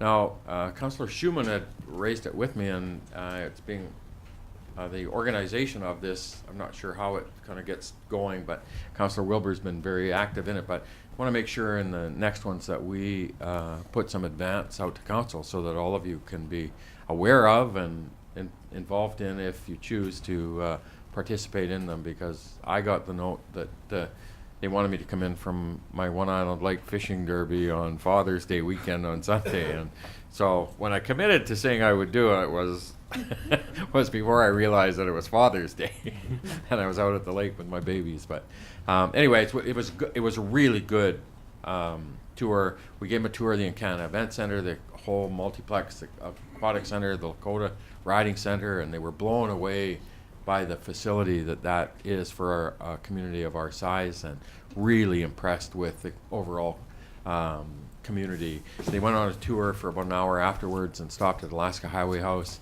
Thank you to the folks at Alaska Highway House that hosted 55 people unannounced on a Sunday. And Councillor Wilbur indicated there was an Asian gentleman there with his 3 sons and his grandson. And he come up to her after as they were leaving, and he said to her, "We like what we feel in this community, and we're investing here." So it was kind of nice, right, in terms of you start to get the feedback in terms of that feel of the quality of life that we offer as a community. I really appreciated those comments. Last week we held a joint meeting with the board of the Northern Lights College, and it come from that presentation we got as a result of the announcement of the changes to the arts program that was being announced earlier this year. And so as a result of that, the evolution moved to us having a joint meeting with the board. It was really informative and educational to me, certainly, and I appreciate council being there and supporting that, to be able to understand the implications of the college, what they do. And we really got into some great conversation and an overview of the board from President Raincourt at the college, and I found it very informative, and really appreciate the opportunity to meet with them and understand the components of the college and some of the things that they're facing, and see some opportunities for us to engage with the college as we move forward to ensure that we look for leverage those opportunities as a big organization that they are, and an important organization to our community for efficiencies perhaps jointly that we look at as a community in the college. Mm-hmm. Friday was the visit by the Premier Clark in our community, and so I know they were busy around town at various events and venues, and some nice announcements for the community, and attended they hosted a social by the Peace River South Riding Association for the Premier and the caucus members and cabinet ministers, and got, again, lots of really nice feedback from those in attendance. People in the community appreciate the opportunity that Premier's making the effort to get out and around, and it was very well attended, and a great event and a great day. And on Friday, 2 weeks ago, we had the RCMP asked to use our council chamber offices for the presentation of the Alexis Awards. Alexis was a little girl, a little 4-year-old girl that was fatally injured in a motor vehicle accident as a pedestrian down in the Lower Mainland around, I think, I'm going to say around Pitt Meadows, Maple Ridge, in that area, but I'm not exactly sure. It happened about 4 years ago, and she was struck and killed on the side of the highway by an impaired driver, and her parents have started this process and program working with the RCMP and getting the support from the provincial government on the Alexis Awards, they call them. And it's an effort to recognize the members. So there's 3, I learned this in my days with ICBC, there's 3 initiatives you can take part in and trying to reduce crashes and injuries and fatalities on the highways. And it's through education, it's through engineering, and it's through enforcement, the 3 E's. And this particular arm is around the enforcement aspect of how we recognize the members of the RCMP who put the diligence into trying to do their best to removing the, speaking of the RCMP, speaking to dealing with the diligence of removing those impaired drivers from the highways. And the attention and the efforts that this local detachment has put into that initiative of removing impaired drivers off our highways in the last 3 years, there were 12 RCMP officers in our community who were recognized. It's such a significant number of members that have achieved that. We're in the same category as those huge detachments in Vancouver BPD and places like that, in fact exceeding them in some cases. It's amazing the efforts that the members here have put into it. And so much so that the parents of Alexis were here and traveled here to participate in that event and ceremony of doing those presentations. And I spoke to them, and they were so inspired by what the local detachment had done that they wanted to come here and participate personally in that, presenting the members with those awards, as well was the superintendent of traffic from Prince George and the various guys, and led by Sergeant West here and detachment. We really appreciated the opportunity of letting them use their council chamber to present those awards, and sincere congratulations to the detachment and the members for that work they've done. And finally, this past weekend we held, I didn't put it on my mayor's business report, but we had just an amazing weekend for our graduation ceremonies, as Councillor Malkinson indicated earlier. National Aboriginal Day on Saturday, so there was a number of events in the community, and just a great weekend for the community, and the weather couldn't have been better, and the events couldn't have been more spectacular, and all the stuff I saw on social media from GRAD and all this National Aboriginal Day celebrations. I went to the Kiwanis Performing Arts Centre, where the Aboriginal Education group were there putting on traditional dance and had a barbecue, and it was just a fun day, and what a great weekend for our community. So that thus ends the mayor's business. Sorry. Item 6. Oh, sorry. 3, Your Worship. We have one more. You're right. The item from our hoteliers, Mr. Kim and Mr. Pichet from Hotel Vista Enterprise, in regards to the appealing the water usage report, or the water usage charges that we've imposed. What's your pleasure, Councillor Schumann? Can I have a little talk to you from Kevin about what this all is and how it came to be, and like, it's all there, but maybe if he could just speak to it a little bit, I might be able to understand it better. Sure. So through your worship, what the situation was is that there was some work going on over at the building where our meter reader needed to go to the facility, and in conjunction with that, we saw some a drastic change in their accounts, their billings. So when we went there, we noticed that the meter had been bypassed. So there was no water going through the meter, hence why the meter readings were considerably different. And that was for a period of, I can't remember how many months there, but that a number of months. So we rectified the problem, and then looked back at their accounts, averaged that out, and billed them back on an average. And I think what the delegation was claiming is that average might be higher than what they'd like to see. And also, Councillor McFadden. The report talked about a diverter valve. Is there a, Yeah, I think that's the bypass. So in any meter installation, there is a bypass that's usually locked out.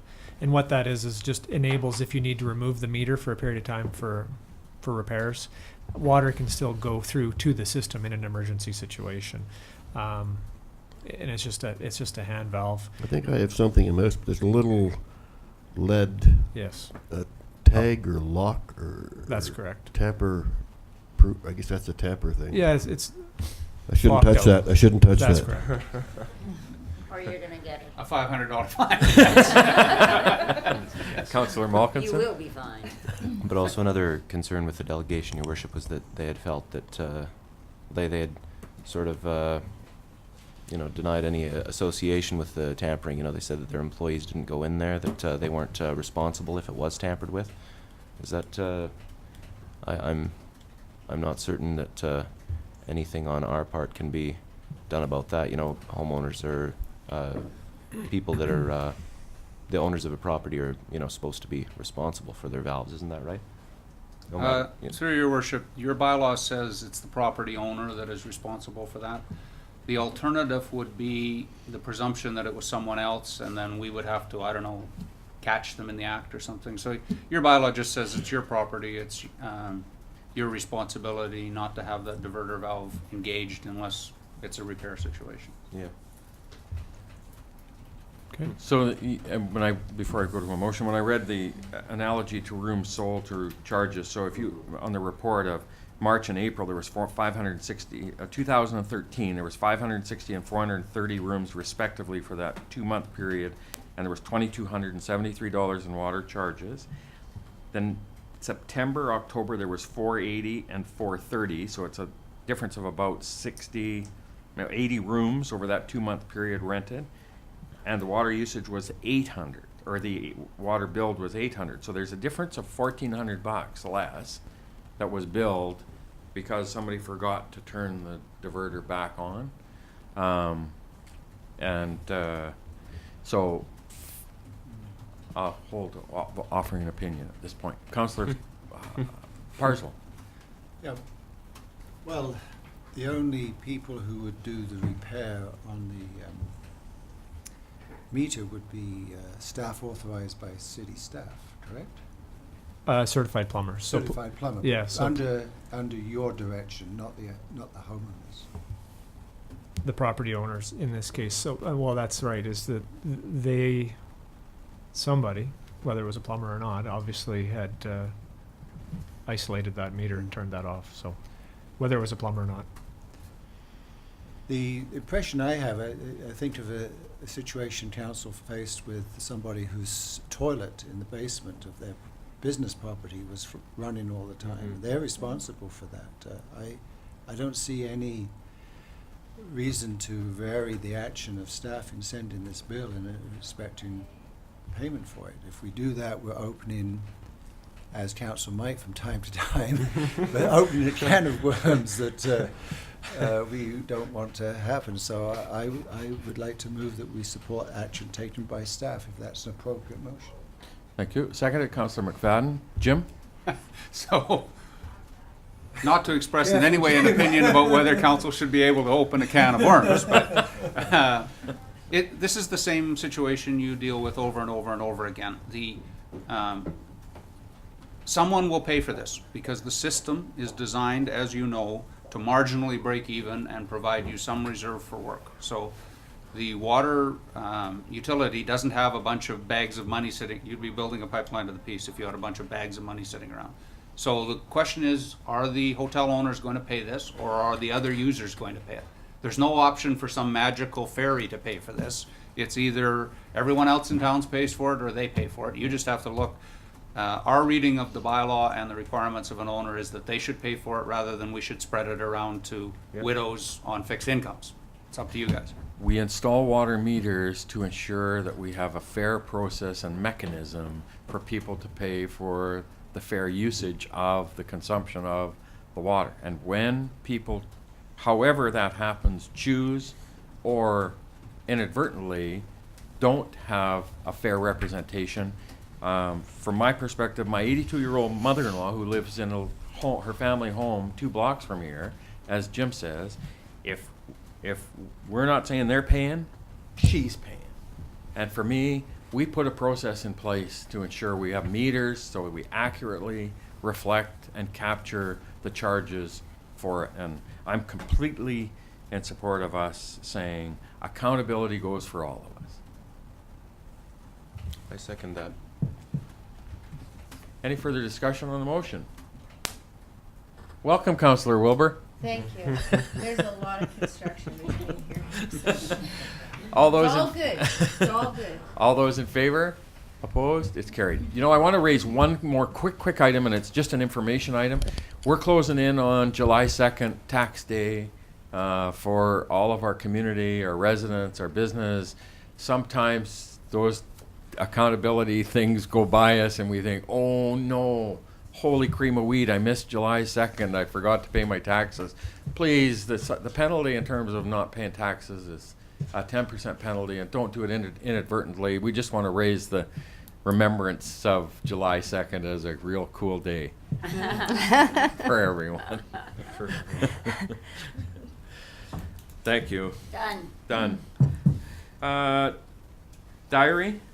Your worship, we don't have a Calvin Crook Center update as we normally would on the committee of the whole day because Duncan actually reported at your last meeting. I will just say that the substantial completion meeting is scheduled for next week, and so we anticipate that we will be declaring that the project is substantially complete next week, and we'll be taking it over. And a great job. I'm sorry he's not in here, but Duncan, right? He's just hung on to that thing like a... What an excellent thing that he had no hair to begin with. Because it would be gone now. We've all got a little less hair ourselves, just so you know. Consent calendar, we have any? Speak for yourself. I'll move Oh, that. yes, I move the Councillor consent Schumann, calendar. seconded Councillor Malkinson. All those in favor? Opposed? Carried. Strategic priorities chart. Nothing in this meeting, Your Worship. Question Actually, I and shouldn't answer? say that, Your Worship, just to remind council that your item number 5, determine whether to have an economic development strategy for the city. Your workshop on that is tomorrow. Yep. Question and answer period. No one has signed up for worship? Committee of the whole reports. Item 14, 14.1. We have a Let's see how guest. much noise you make walking up to the front now. Well, they could broke the chairs. The problem is they don't make them wide enough for For guns? Good morning, There's good a morning. reason for that. There's a reason. Sign, We check don't your want guns at guns the in our door. gallery. Good morning, Mayor Morning. and Council. I know that there'll probably be some questions posed before I get into the committee and hold a report. Our flag is at half-mast at the detachment for a day of remembrance for the victims of terrorism as a federal policing agency. So that's why our flag is at half-mast today.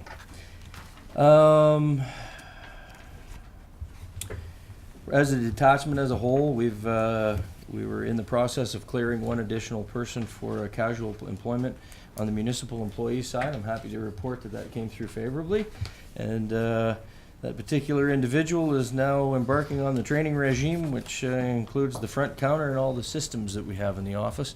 So that particular person's on a pretty steep learning curve. Along the steep learning curve side of things, the RCMP has decided to change a few of our computer systems in Milo's absence. So I'm learning a whole bunch of new stuff that everybody else is learning, and it's come in line with the finance side of things from the federal government to keep accurate reporting with respect to leave, online transfers, et cetera, on down the line. On an RCMP staffing front, the cadet that I alluded to in my last report will be arriving shortly, and we've had another one designated for late in July, early August. which will augment some of our resourcing, which has been, as you know, impacted by our spring transfer cycle. Along those lines, Staff Sergeant McDonald has now left his post and has taken up his post in Prince George. I think he's probably still in a hotel room for the time being, but all of his worldly possessions are on a truck somewhere between here and Prince George, I would imagine, by this date.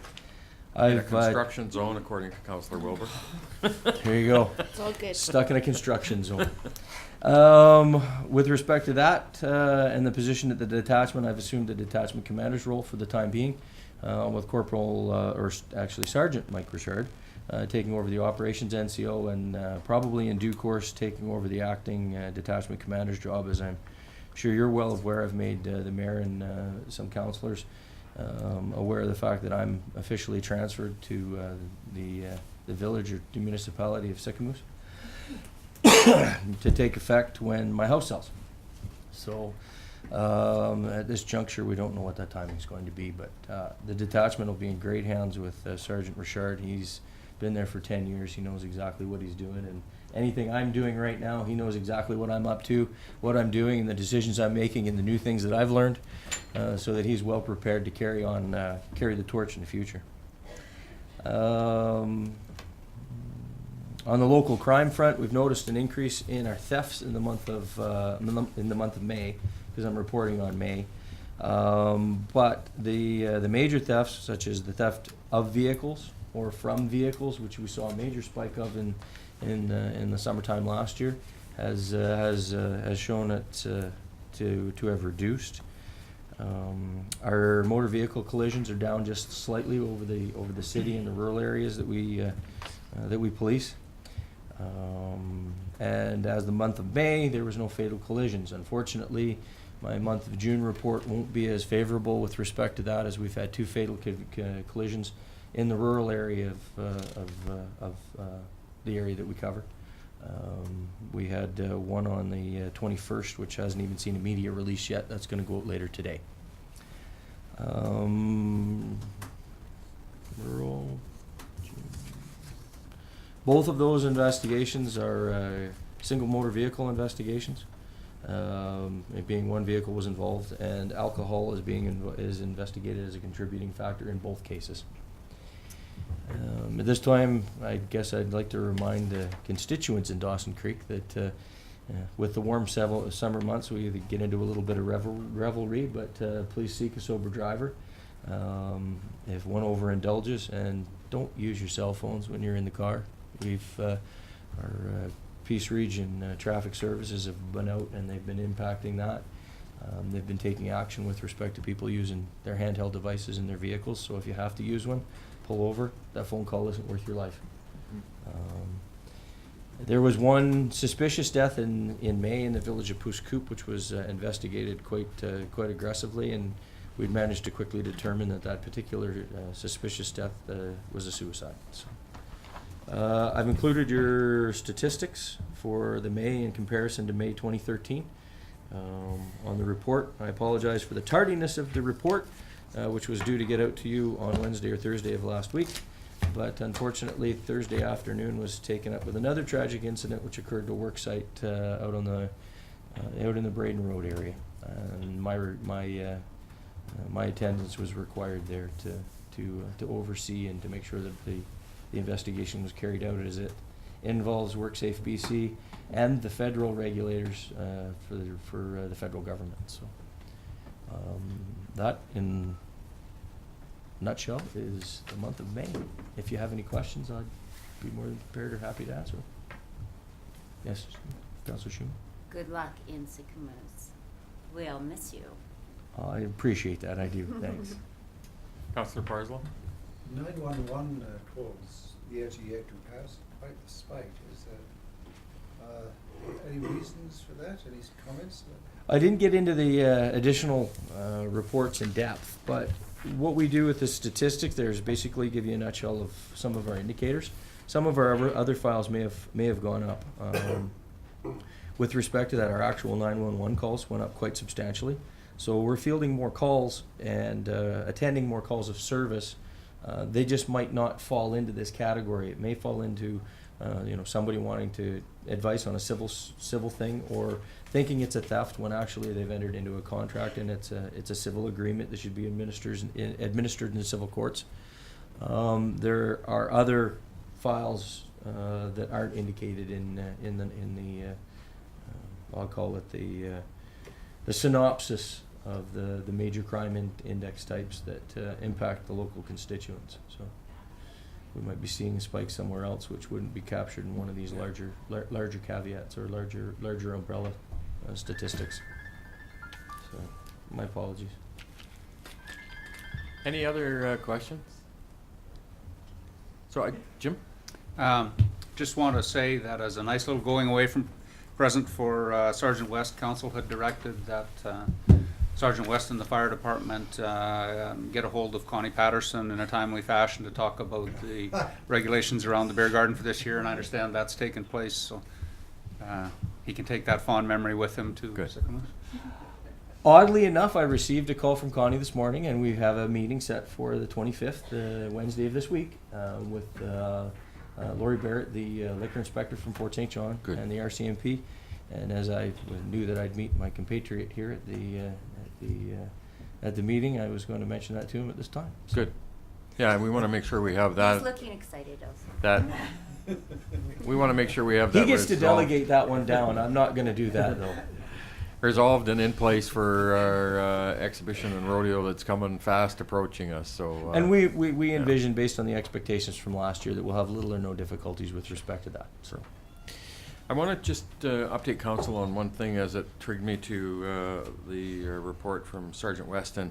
One of the things that the mayor can participate in is the interviews for the incoming staff sergeant position. I've reached out to Superintendent Booth and have engaged in that discussion, and will that I want to be involved in it. And that process is underway, and hopefully I just received a call on Friday from Sergeant Learning from the Tumbler Ridge Detachment, who's coordinating it, and the superintendent, I think, or inspector, if I get, sorry, I don't want to offend anybody, but I think the guy from Grand Prairie, and there's a gentleman from Prince George. Superintendent, I believe, but there is an inspector in Grand Prairie, and I don't know.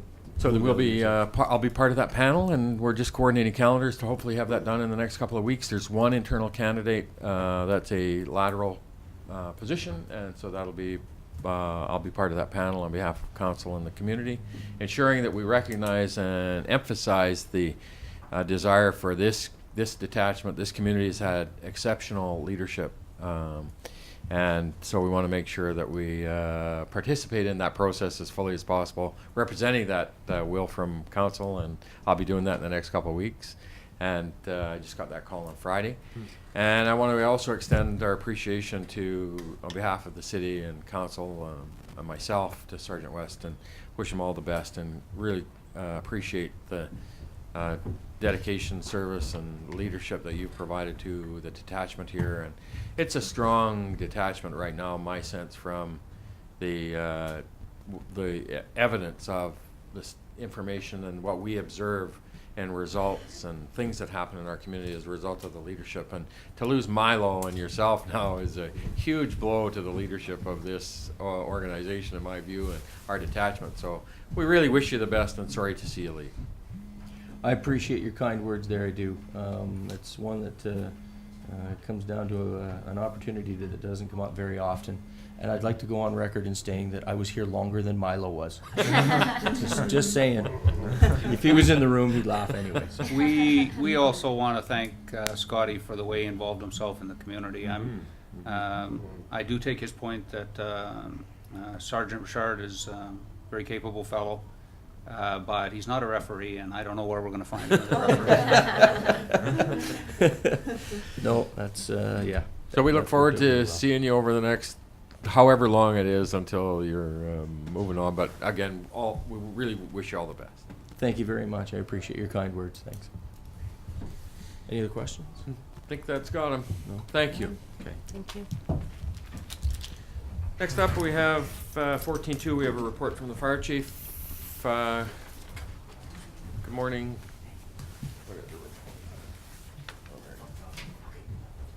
Good morning, Chief. Good morning. Good morning. So, You have the report in front of you. I just want to say something on the agenda there. It says truck pull. It's actually a truck push. Yeah. Oh. A truck pull is coming in August, so Yeah. Oh. so it's a different thing. So we'll keep you I would say we updated on that definitely one. pushed. It was definitely a push, and it went a lot smoother than I thought. I was a little bit worried we were going to be able to push 21 tons, so it went Yeah, fairly but- smooth. So that was good. So I thank you for participating, and All the muscles thanks from to all the fire firefighters hall. that participated. Yeah. Thank goodness for their muscles. The mayor couldn't have done it on his own. I'm old. Yeah. Not old. Terry's old. 3 things happen when you get old. Is one is you tend to forget things, and I don't remember what the other 2 are. So you have the report in front of you. There's nothing. I guess we're in grass season. There's, if you notice that we had 10 grass fires in the month of May. Our numbers also reflect the RCMP, where our MVIs or our motor vehicle incidents are down. So that's a good thing.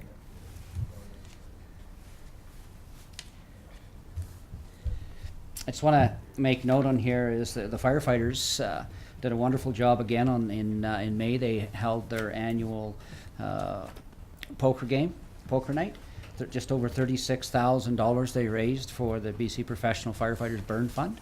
And that's through the actual poker game itself, and then the auction about halfway through it. So it did really well. Yeah, so my hats off to the firefighters that arranged that and raised that money. So, and it didn't cost me near as much this year as it did last year. Oh, they didn't raise it from you. Pardon? They didn't raise that. Some of it, oh, but from not you. as much. Yeah. Nice. So Thank there you, have Chief. it. Any questions?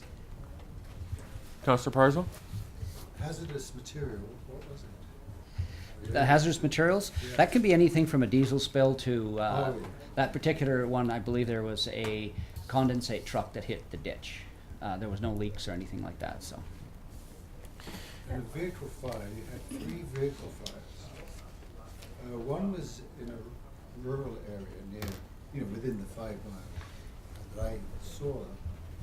It's 20 hours of staff time for a vehicle fire. Can you sort of describe what's involved with extinguishing a vehicle fire that would take so long? Do you have to do disposal of the vehicle, removal of the vehicle? What is it?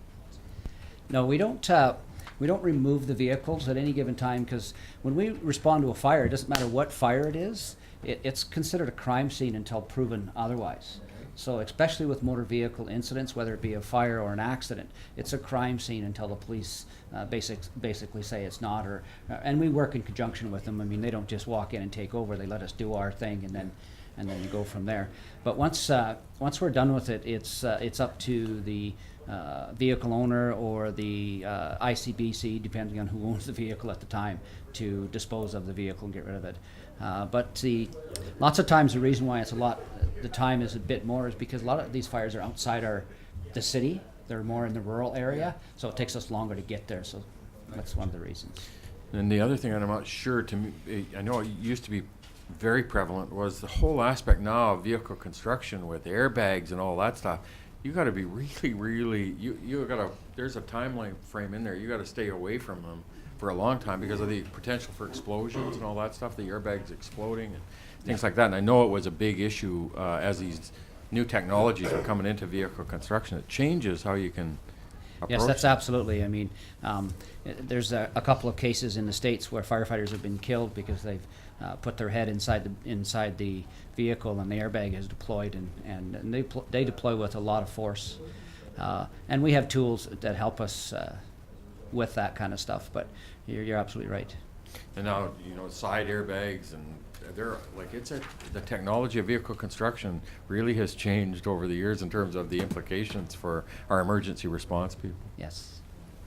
Councillor Parslow. Just one last question. The new fire tractor, you had 2 or 3 days of training with that. How are the guys feeling about it? They love it. One of the biggest things that they like about it is that new siren. It's the new old siren. It's what's called a Q siren, and it's a mechanical siren. And they got rid of mechanical sirens a number of years ago because everybody went to digital, electronic, and everything else. But they found in the past few years that that old mechanical siren that was probably designed in the 1920s actually gets people's attention. And it's to the point now when they turn that on, they have to have the windows up with their earphones on, or headphones, sorry, so that they can at least talk to each other. But I mean, other than that, yeah, it's good. You've probably seen a lot of water sprayed out in that area, in front of the fire station. We've also been using our new training area to do some practice out there. So, yeah, they're using it now. It's in service as our first response vehicle now. So. Are there any surprises with its capabilities? Not yet. We haven't had to actually work it under an actual fire yet, so it's no surprises yet. As I've been coming into City Hall the last week, I've had to yell at them a number of times to stop playing with that truck and get into work. But the feedback from the guys just talking to them, they love the headsets, the communication tool, that they've talked about that, how it's recharging the foam and all this technical stuff, but they talk very, very highly of learning about the technology, because that's one of the things I asked them about was, this new technology, like you're in an emergency situation, to be familiar with the equipment, I would assume it takes some time, and they say, it's been a great piece of equipment, and they're really, really liking it, so it's good. It's a great addition to the fleet, that's for sure. You bet. Any further questions for the chief? Thank you. I actually don't have a question, but you can let them know that they won, and I'm home now, and I'll bake them their peach pie. Okay. Item 14.3, we have report from Director of Corporate Administration. Good morning. Good morning. Welcome. Thank you. I don't have much to add to the report, just Calvin Kirk Center for the Arts nearing completion, so I want to mention we had to change the date for the grand opening. It's now Saturday, September 6th. Invitations will be in the mail soon. Not a good thing for you? Why did we change it? Oh, sorry. Why did we change it, which was for the... It was for MP Zimmer. Okay. Yeah, he was not able to attend, so we... Direct all mail to MP Zimmer? Yes. He did give us $3 million. Well, not him, That's a requirement with Jay our did. federal funding. We needed to We make got the sure money that he from could him. attend. We still want all mail directed to MP Zimmer? What time of the day? 7 o'clock at night. Oh, fine. Okay. Oh, I have it on my calendar as the I can Saturday, make it September evening, yeah. 6th. Yes. we sent the I'm pretty correct sure round. that the invitation was changed to mayor and council I think we Oh. can make it. already. Okay. All right, next. Onward. Tomorrow we're in the boardroom. The economic development workshop will be held in the boardroom for council and for the economic development committee. Like downstairs in the boardroom? Yes. Okay. Yeah, from 9 till 3. And that is all I had to add.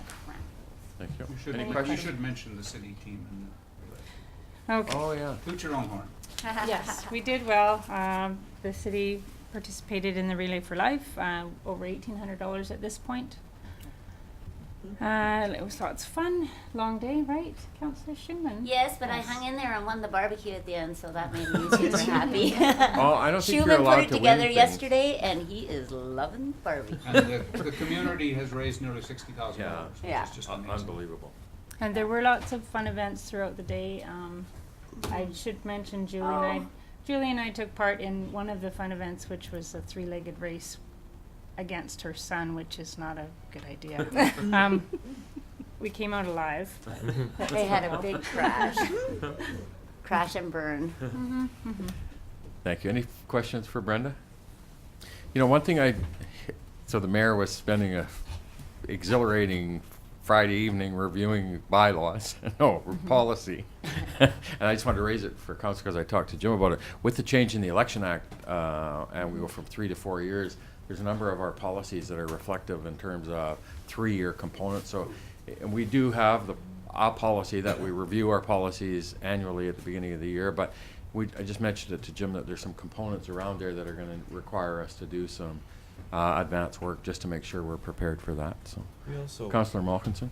we also have a policy that allows staff to make those, have our policies reflect, other legislation as it changes, I think we just see it, but it's not very in-depth. Yeah, no, absolutely. It's just housekeeping stuff, right? Yeah, It's that's right. just stuff that we'll just have to make sure we bring forward and get it appropriate to the changes, so. I'll Good. make sure that's done. Thank you, Brenda. Anything further? 14.4, we have a report from the Chief Financial Officer. Is your mic working okay over there? Yeah, I think so. Okay. I got Okay. it now. Thank you.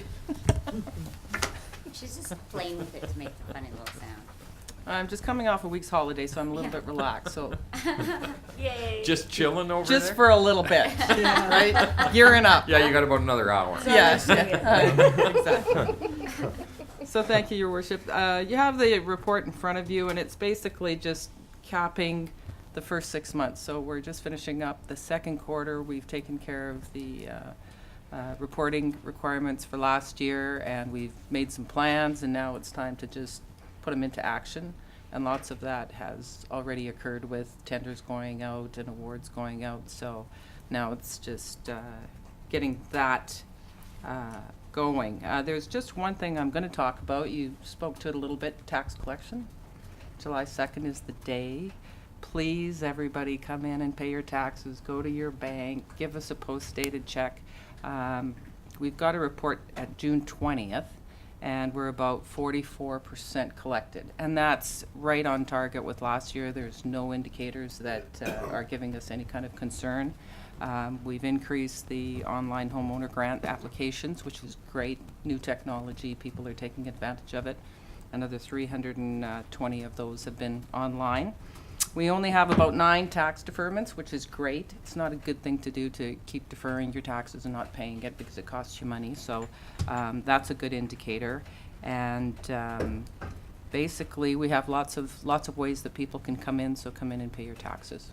Don't leave it till the last day. We do phone calls. We do try to get in touch with people, but often the processing time at the bank takes a couple days. Mm-hmm. So it's not quite as cut and dry as it used to be. So, yeah.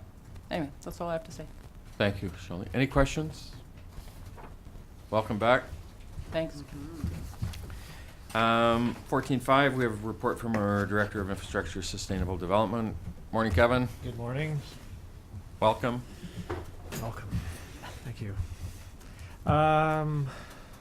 Start with the development reports. As you'll see in there, we've still continuing pretty strong with permit value to date at the end of May, just over $26 million. So a few $1 million ahead of last year at that time, so that's good. 141 new dwelling units permitted, with a considerable number of them being multifamily or whatnot. But in response to the growing rental market here, we're definitely seeing that push. I'm going to give you a little bit update on some of our strategic priorities. The sewer trunk line under construction. I believe in the last few days they were tearing up First Street out in the industrial park, so working from the motocross track heading in a northward direction. So that's happening. Had some really good news last week where CN did a quick turnaround on another application we put in to parallel piece of their track. So that was great. It's going to save us a little bit of money on, we're looking like we were going to have to reroute a portion because we couldn't go across one particular piece of property. So we went back to CN and said, hey, could we maybe do this? And they were very responsive and helped us out, and actually we got the approval, so that worked out excellent. So that's good news. As you saw in the Shearwater report, you got that. That was one of council's priorities, and that's survey results and reports are in. A few other operational priorities. Loran Reservoir, we did some water testing. They filled it last week. and everything looks good. So we're going to keep that water in there for a bit, and when they construct the water line, that's we put out for tender a while ago and was council awarded. That water line needs to be pressure tested. So we hope to utilize the water out of that reservoir to pressure test the line, so we can use it a few times, because otherwise that water, it's highly chlorinated and can't be used for consumption, obviously. So it would have to be, I hate to say wasted. We'll find somewhere to put it, but we'll use it as much as we can. Loran Booster, it's under construction. Hagee Construction's working on it. So that's going. And airport drainage, that project started last week as well out at the fairgrounds multiplex area, that drainage corridor through there. So they're working on that. So it's very busy, lots of things kicking off. 102nd Avenue paved, turned out well, I think. So they're painting lines on that, getting that back in shape. And they'll be starting a number of other paving projects here soon. So busy summer. Any questions for Kevin? Councillor Schumann? I just want to say that I think the paving, like I know we didn't do 8th Street or whatever, but the paving is just beautiful this time around. Like, we're not hit those manhole things. There's not those big bam every time you run into one of those. And 102nd is beautiful. Like, Yeah, it turned out really well. It's just awesome. We're certainly hoping for the same on 110th. That project wasn't really going to start until school ended, but apparently school ended early this year, so we're hard at it there. Yeah, I just reinforced Councillor Schumann. I was downtown at one of the, actually it was stopped in to see George Richmond at Tiger, and we were talking about the paving. He said he was just so impressed with how well the paving project went, and such little interference to the downtown businesses, to him, and you know, you see that, right, that it was just very, very well executed by the company and did a great job of it. So Perfect. kudos to you guys. Yeah, and we'll pass that along as well. It's always great when a project goes like that. Yeah. Councillor Parslow? No developments with the Sandy Dome? No further work? No, nothing further at this point. Anything further? So as Kevin departs and Duncan comes in, apparently they've decided there's a new dress uniform for senior male staff. So I'm just looking for council's opinion of the. How they? Exactly the same. Very nice, very nice. Color Yeah, coordinated. color coordinated. Is it the same tie? No. Nope. Oh. We switched it up a bit. The operations Do that team. next time. Is this, does that have the city logo on it, or is it just something that you guys do in the morning? Yeah, just They're We texted. I think it's good. I think you look good. thought so too. You guys look great. Thanks, Kevin. So I'll say this. So at the Encana Water Hub the other day, when Premier Clark spoke, and then they introduced Richard Dunn as the VP, and he introduces me. Oh, and we've got Mayor Dale Bernier in attendance. Yeah. So Mike and I are going to get Dale Bernier or Mike Bumstead. We're not sure how we're going to do it. So maybe get Duncan Henderson up. Yeah. Morning, Duncan. Morning. So, quick update, just in addition to the report. So, through our operational strategies, the U18, when Barry gets back, he'll have to update us on that. Phase 2 cemetery expansion, so we're working with the cemetery planner right now. We haven't done any of the excavating over on that site until we know what that overall plan looks like, and we can bring it down to his compaction levels. But as far as approvals, we are good with the provincial government to move forward with that, so it's just coming up with the plan. Meets our needs, fits within that space, and meets the needs of the community. So we're working through that. Crescent View Park, we're looking at putting in a walkway in there here in July. It'll have 3 access points. That's the beginning of that project. Get that basic walkway in there, get some amenities in there, and then continue on next year with more amenities and building that park forward. So it's coming along nicely. The grass is rooted well. Weed control has done very well in there. There were some concerns at the beginning from the residents when we had our public consultation, but it's very nice, very, very nice functional area right now. Ice usage, we've reviewed with our groups, met with our groups. We're setting up next year's ice allocation. we're working on our ice allocation policy and just trying to align that a little closer with the benefits continuum and that user fees and charges policy, as that came in a little after the ice allocation. So we're just aligning that, and council will see that policy here in the next little while. Customer service review, we're working on some special events down at the Ken Bork Aquatic Center and just moving that forward, trying to increase our numbers down there and some of our the opportunities, I guess. A couple events here in the last month with our bike rodeo was very successful with 105 participants. Last year I believe we had 80 or 90, so that event is becoming more and more involved, I guess, and there's a lot more partners with the RCMP, and there's a number of other partners in there, and it's really just about bike safety and working with kids and teaching them how to ride bikes and develop different skills. It's a really fun day for staff and a very fun day for all the kids that participate. Another program that has been very successful this year again is the mini sports program, which is the 3 to 5 year olds. We have 56 3 to 5 year olds participating, and we have a waiting list for that program, and it's again, it's an introductory for the kids into baseball and soccer and just health and wellness in our community and getting them out and getting them active and getting their parents participating with them. So it's been very successful as well. Update on the grandstands. We've given Hagee Construction substantial completion, meaning they are pretty much done everything they can do right to this point. They're still painting and nosing to be completed, which is the strips that go over, transition kind of strips that go over the edge of the steps, so they don't get worn.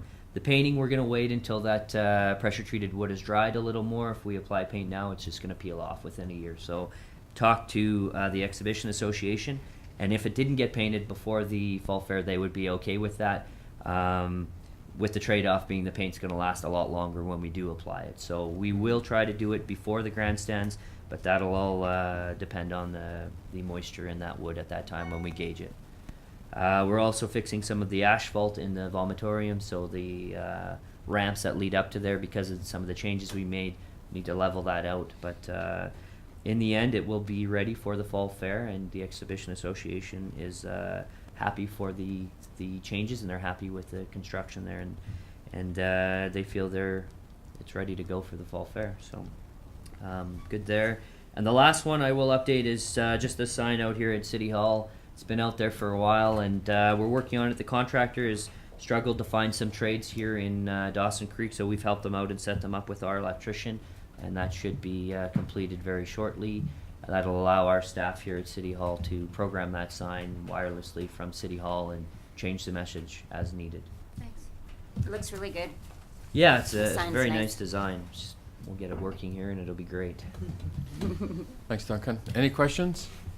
So two things for me. The grandstands we had originally in January or February when we dealt with this, it was $600,000 or $650,000, and how are we gonna meet the timeframes?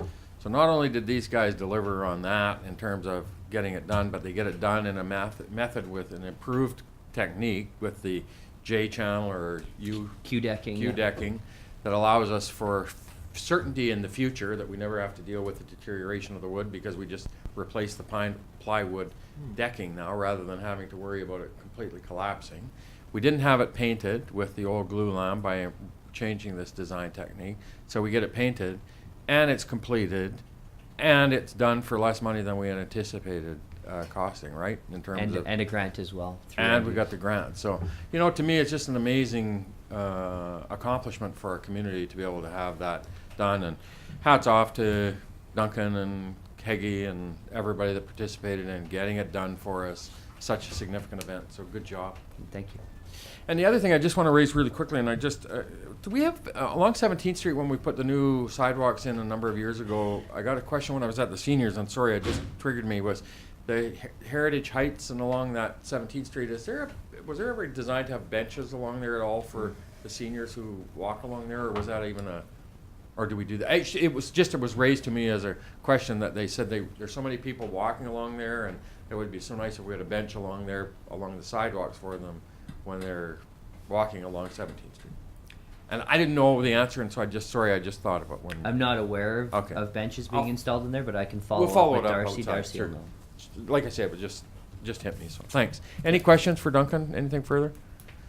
Duncan, thanks. Duncan Henderson, everyone. Here every week. You're here every week. Media question period. Johnny. Welcome back from Bermuda. Thank you. Nice to have you.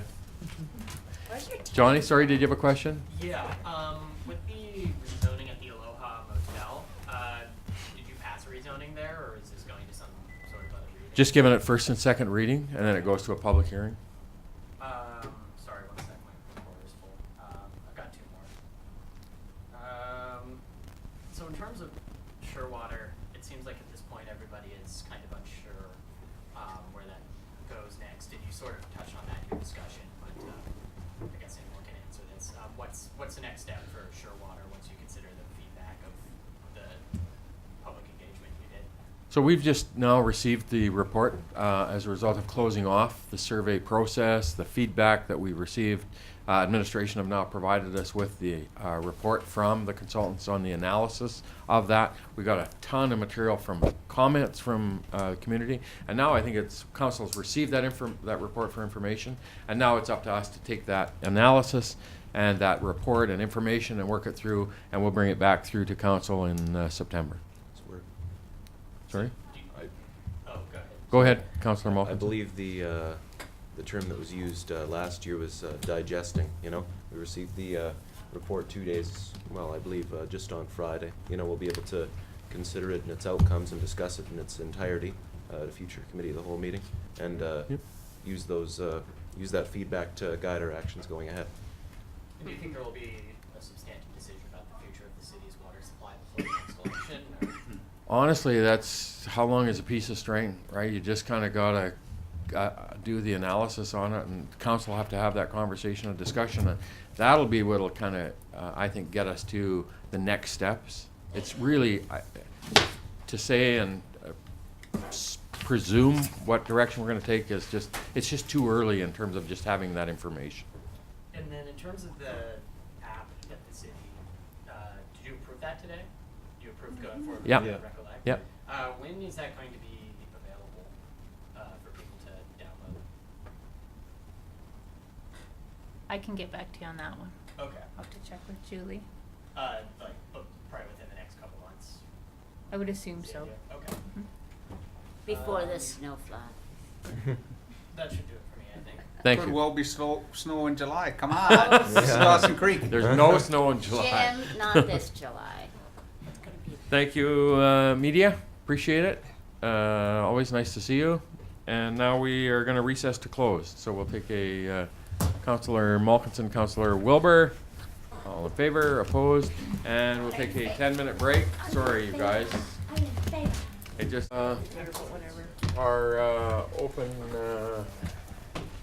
meeting, regular council, and so I want to thank everybody for coming back. It's always good when they come back. And we're back to our delegations. And item 6.5, we have the delegation from the Canadian Cancer Society, and it's Megan Klitsch from the Canadian Cancer Society, Bonnie Harper and Pam Sawyers from Northern Health. And so welcome. It's good to have you back into council, and we appreciate you coming. And the floor is yours if you'd like to come to the delegation table, or do you want to stay from there? It's actually better if we do it here because we got the mics for our televised presentation. Wonderful. So welcome, ladies. Good afternoon, and I'll give you the Or not. There it is.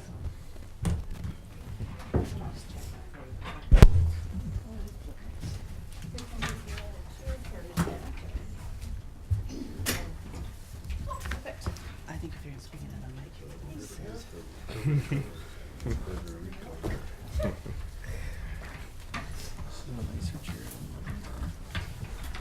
Steal it down. Confiscate it. And to advance is that slide back. Did you guys see this picture of Emily? How much? So the floor is yours. Thank you. I would just like to take this moment to congratulate Mayor Bumstead and the members of the council attending today for the time and the commitment dedicated to taking a look at a tobacco bylaw in our community here in Dawson Creek.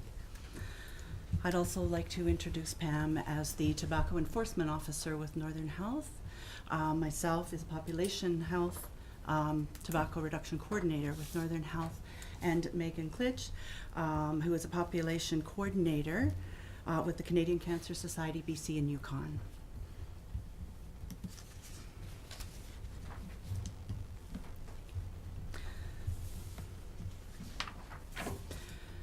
There is no safe level of exposure to secondhand smoke.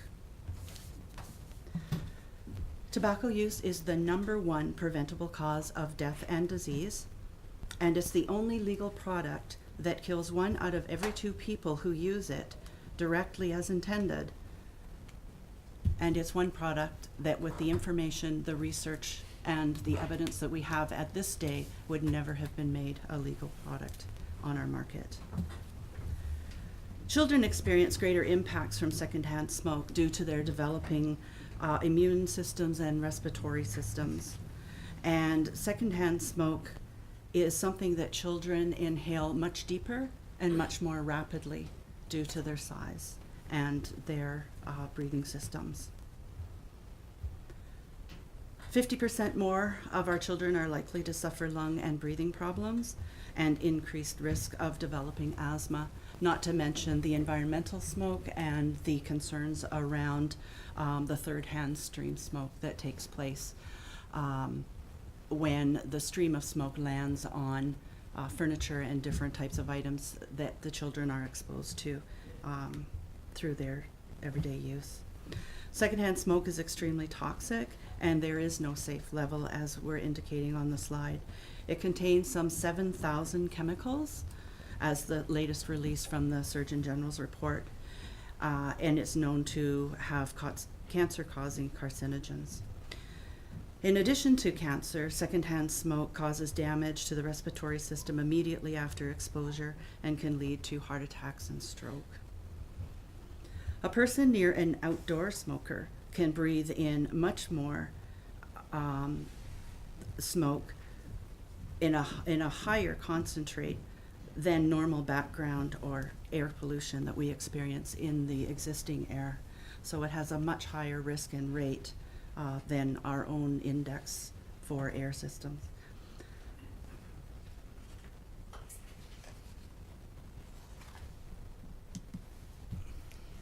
So since Carenza presented on this matter back in October, this study was released, and we sent you the link to the webinar in the information package that was sent to council. It's interesting for a couple of reasons. One of them is that it really shows the impact of secondhand smoke in outdoor environments. The fine particulate matter that comes from secondhand smoke is very similar to that which is measured in the air quality index, in that if you look at 91 in the air quality index, that's considered very poor. If you look at this graph, you'll see the air quality before people lit up cigarettes, and then when 2 smokers at the next table to where the researchers were lit up their cigarettes. And you'll see that the fine particulate matter exceeded 200. So consider that on some patios, and this was done on patios in Ontario, consider some restaurant servers are working for 8-hour shifts, and how much secondhand smoke they're exposed to during their shift. The other interesting thing that we'd like to point out with this particular study is that before it, the research was saying that within 7.5 meters, the level of secondhand smoke dissipates to levels that it's not a health risk for other people. This study showed that it's 9 meters.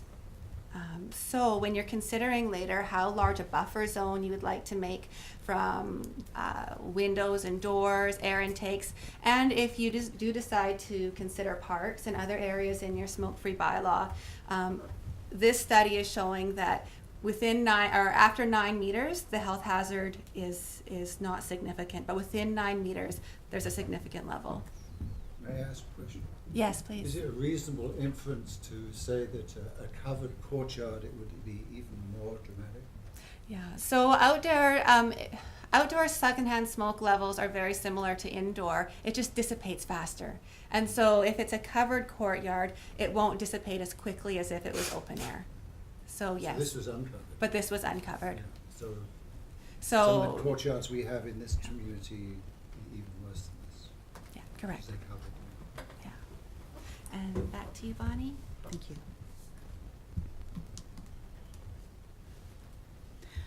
When we're looking at the smoking rates within our province, the north, as we have been told, have a little bit higher rates. Almost a quarter of our population smoke, and we're looking at our youth and the future of our children and the normalization of smoking and just the norm that's associated around smoking and tobacco use.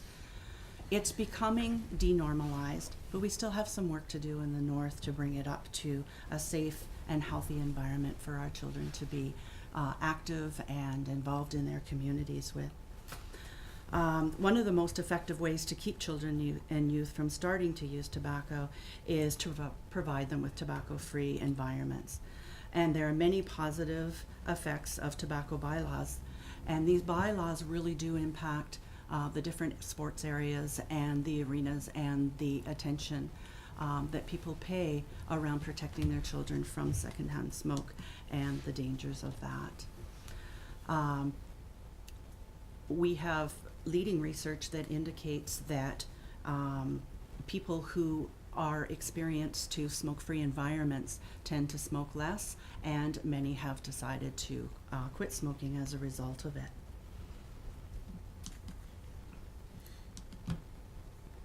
Children who grow up in a tobacco-free or smoke-free communities are less likely to use tobacco as adults, and as a result, this is effective in denormalizing the social norm of it. The benefits also include a positive environment impact, including the reduction of litter and subsequent protection of wildlife, reduced risk of fire. Tobacco-free bylaws help to reduce litter and thereby reduce municipal cleanup and protection of the environment.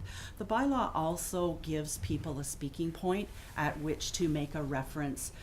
Many people who are attending parks and such with their children and grandchildren it's so very easy for them to just point to a sign and say, you know what, this is a tobacco-free area and I'm here with my children or my grandchildren, and usually that's all it takes. And oftentimes people say, oh, I'm really sorry, I didn't know. And it just really, really helps to move that forward.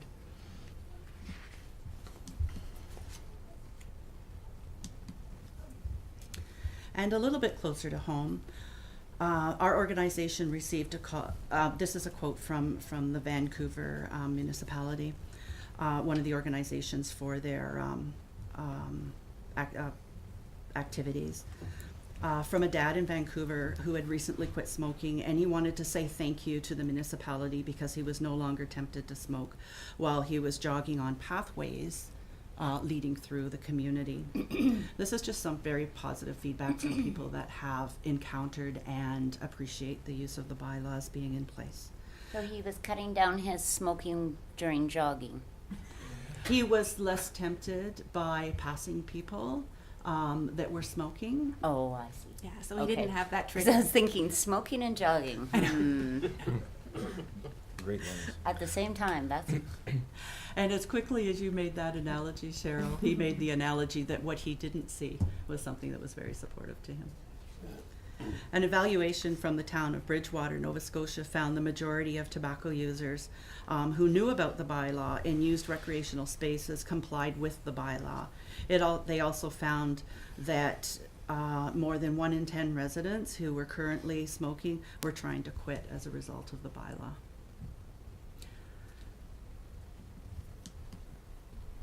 Okay, well, I'm just here to speak to a little bit of enforcement, a little bit about what I do in enforcement, and maybe answer some questions that you guys may have about what that might look like.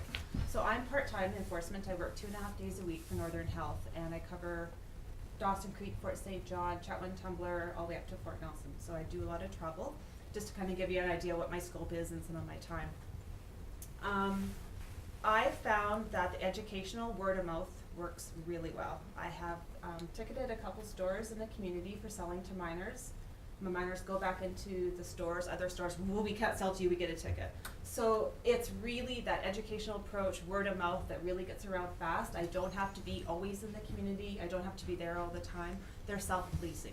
So we can relate that to a park, you know, bylaw officer may stop by, may do something, and the word spreads. It's not a big time commitment concern that people may have.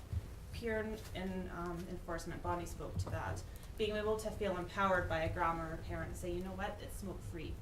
People may not know. Education is really important, and talking about that really helps spread the word. And link it to other bylaw enforcement. You know, if you're out doing something else, just stop by. If you see someone, maybe just give them information. If it's a repeat offender, maybe a ticket. But it really does help spread the word in a small town that this isn't acceptable in these areas.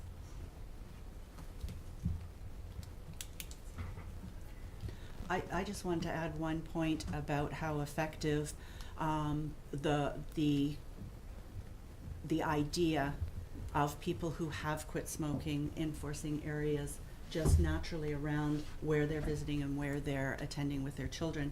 I was at my granddaughter's soccer tournament that was held last week or 2 weekends ago down at our soccer fields there. My husband is a smoker, and my son-in-law is a smoker. And all of a sudden, they were turning around, and I thought, where are you going? She's in goal. And he said, we have to have a smoke, but we have to go way up there in order to do it. And they had no qualms about it. They had no problem. They missed her saving a goal, but other than that, I was very impressed. I started paying attention. I started looking around, and I started just observing how many people were following that same pattern.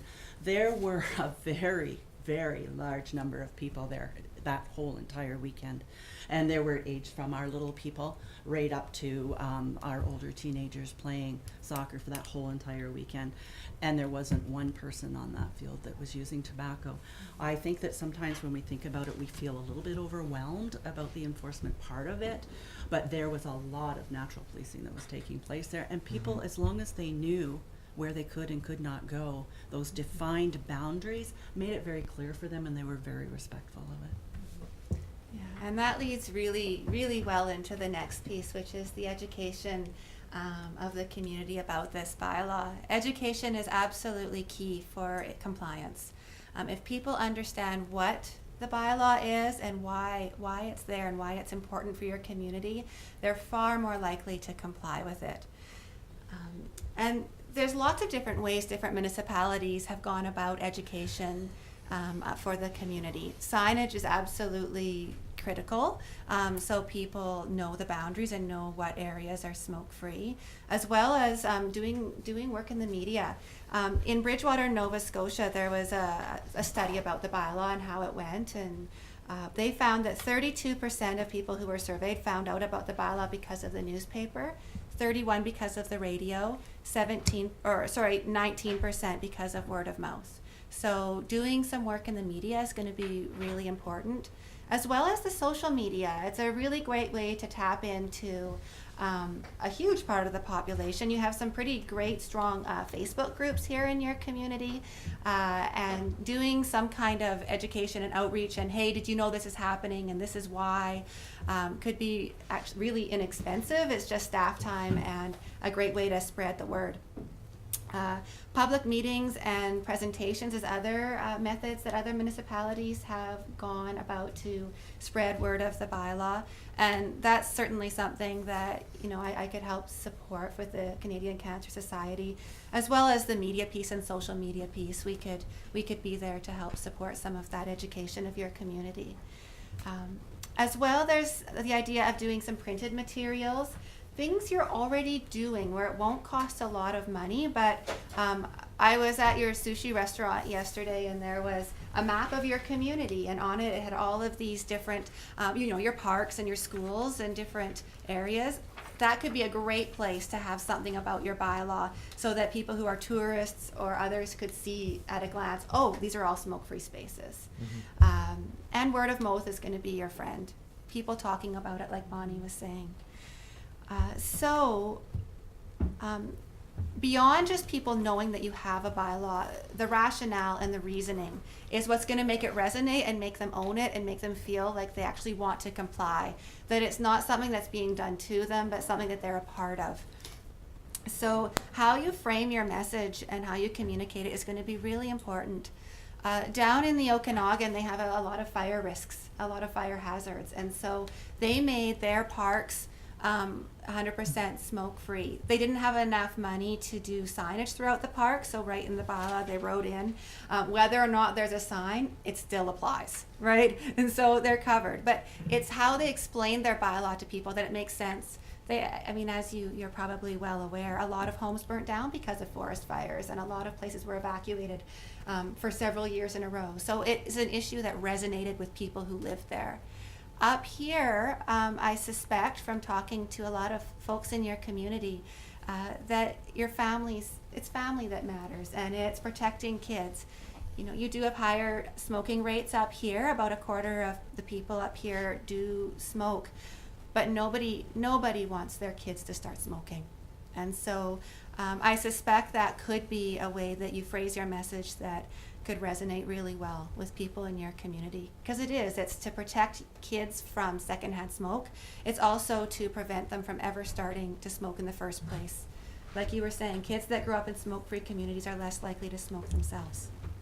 And I think too, the recreational facilities and the managers there who are asking people to move beyond those front door areas and moving back away from the areas, they feel much more supported by a bylaw. And when a bylaw is out there, it's a continuation of the federal and the provincial bylaw, legislation that carries a lot of clout with it. And it sends a really strong message that we're serious here and we really care about the kids in our community. Watching what they're observing and what they're being exposed to. So it gives the people that are doing the volunteer work with children's activities a lot more support and reinforcement for them moving people onward in their particular recreational areas. We thought that we would give you a couple of examples. There's lots out there of signage that different municipalities have used. The one on the left is provided by the BC Lung Association, so they will take care of all of the art free of charge to you. If that's a sign you thought that you might like to use, they would put in the meters that would be specific for your bylaw number, your logo, etc. They take care of the printing in-house, so you would be able to have some signage that would only be, 20 cents each. So for 1,000 of them, you'd be looking at $200. And then you could download the artwork free of charge from their website for actual signage to print. So it would be a more cost-effective way of having signage. However, then you look at the other sign that was from Pemberton, that they felt they wanted something that, again, was more framed as a courtesy to others. So it would be how you want to communicate your message to your community that you think people will pay attention to. But that is a resource for you should you wish to take advantage of it. So with your smoke-free outdoor bylaw, Dawson Creek is going to be joining leaders in the province. There are more than 30 municipalities in BC that have already set the precedent for strong, comprehensive outdoor smoke-free bylaws. However, you will be making the lead in the north. We really don't have comprehensive outdoor bylaws up here in the north. So it would be precedent setting up here in this neck of the woods. And certainly it's something that's supported by the UBCM as well. As you know, a couple of years ago, Resolution B92 was passed, and that would see smoking banned on patios, parks, playgrounds, and 7.5 meters from doors, windows, and air intakes of public buildings. Dawson Creek is really leading in the area of smoke-free patios, and we have a lot to be proud of here. There's a number of our restaurants that have the outdoor patios that the managers are already enforcing and asking people not to smoke on their patios.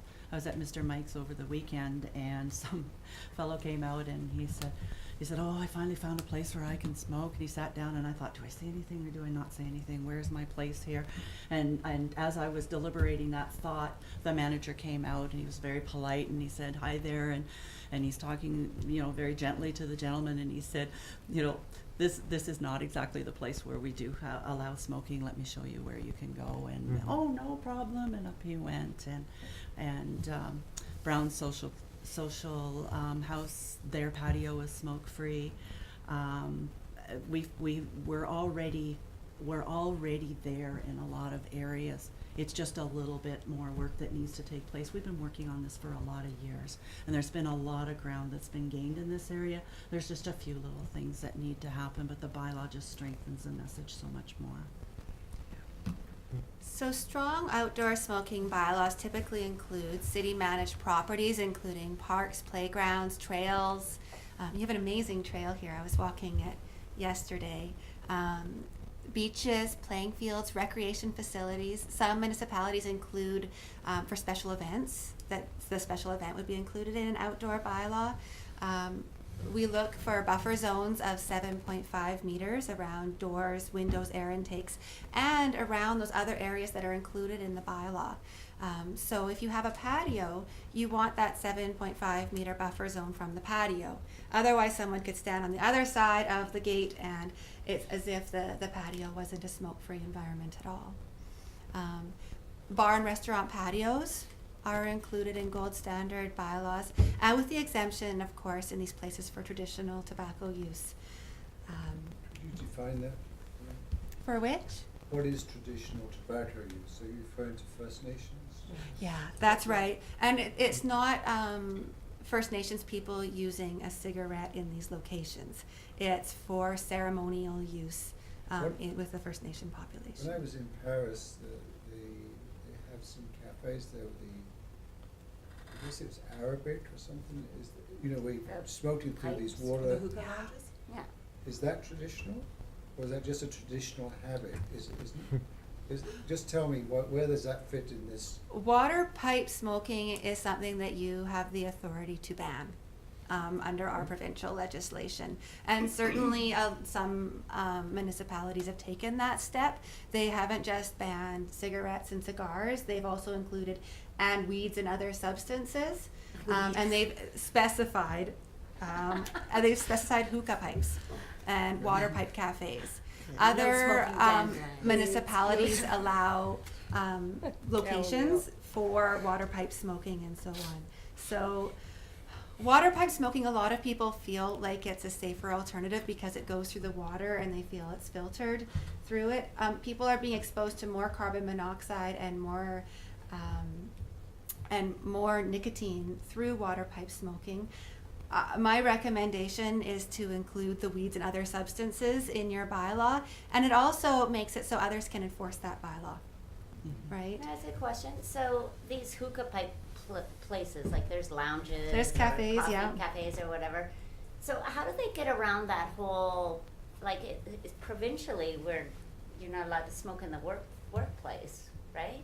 Yeah, you'd think. So how do they get around that? Pam? You know what? I don't know. I don't have to deal with that in my area. I know in Right. Vancouver it's a big thing, and it's pure tobacco and it's ceremonial so I can't answer that question honestly. I mean, I can't see any hookah pipe places popping up around here, but No. Yeah. But if you don't have them, you might want to include them so they can't pop up. We're very creative up here. It's much better to be proactive.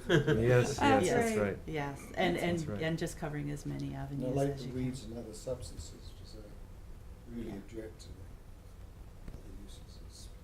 Well, we also have a lot of controversy around e-cigarettes and the countries in which they're being manufactured, and they're not. There is no law that says they have to put the contents of what's inside the e-cigarettes, and the places where they're being produced do not have the same safety standards that we do, and so there's a lot of concern around it. And Interestingly enough, there's very, very little research. We've been doing a lot of work around the e-cigarettes, and there's not a lot of research out there supporting them or giving us a really good stand as to why we shouldn't have them. So that's another area you might want to look at, having a little more information. What about and these being- electric cigarettes? That's what she's That's talking about. Sorry. Yeah, That's about- they're coming by different names, but there is some support from the tobacco industry supporting e-cigarettes because there's an awful lot of money to be made from them, and so we have calls from within our own Northern Health facilities saying, are they permitted? Can we use them? Can we not use them? And we're waiting for a federal and provincial stand to take place because of the lack of research around it all. So. On your sign screen there, the one on the left you said was about 20 cents each? That's right, if you order 1,000. And on the right, how much are the ones on the right? The right were actually designed by the municipality, so I'm not sure. But I think, how much was signage in that Ontario study? Do either of you? Which one do you like better, Terry? The right. Yeah, me too. Mm-hmm. Yeah, It's very cordial. They Yes. tend to cost about 40 to 150 rather each. than- I'm sorry? They tend to cost about 40 to 150 each, according to the study that was done of Ontario municipalities. Yeah, but I'm talking about two different things here. The 20 cents each is not the hard metal signage that you would actually put up around your parks. That would be on cardstock to give to businesses, to put up in their windows, that kind of thing. So those ones would be the 20 cents each. And the one on the right's about $100 each. Aluminum. For That's aluminum? like a sign. Yeah, the one on the right, the aluminum one, would be about over $100 each. Now, someone on your council does signage. Who's that? She's retired. Yeah. Trying. Trying. So you may have more of an idea of what they'd cost. Yeah, they're depends on the substrate, Terry. So I mean, if they're pre-cut blanks, you can get them cheaper. You're looking at probably $35 to $40. Depends on size and. Thank you. Is there any, I remember when we were talking about this a couple of months ago, we were wondering if there's any sort of grant funding available for implementation or any opportunities for partnership, maybe with Pam's office for education and enforcement and stuff like that. Is there any, are there any means by that way? Well, that's Well, I'm not sure about grants or certainly partnership and working together. You know, for my wage, that's definitely there.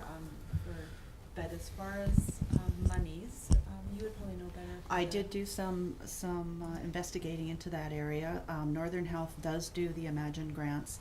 I know when we first came out with this in 2007, they were supporting it because it was something that was a new initiative. And so we were partnering with the Canadian Cancer Society and the municipalities, so we had a three-way split on the cost of the signage. But that money was dedicated just for that project for 2007 and 2008. And when I did call back just to make sure, I did ask also, the person that does the grants is also very aware of a lot of other provincial grants. And she said she hadn't seen any come across her desk. The signs do not need to be as large. Is another thing. The other way of sending out educational messaging too is on your own letterhead. For all of the information that you send out, there are ways of.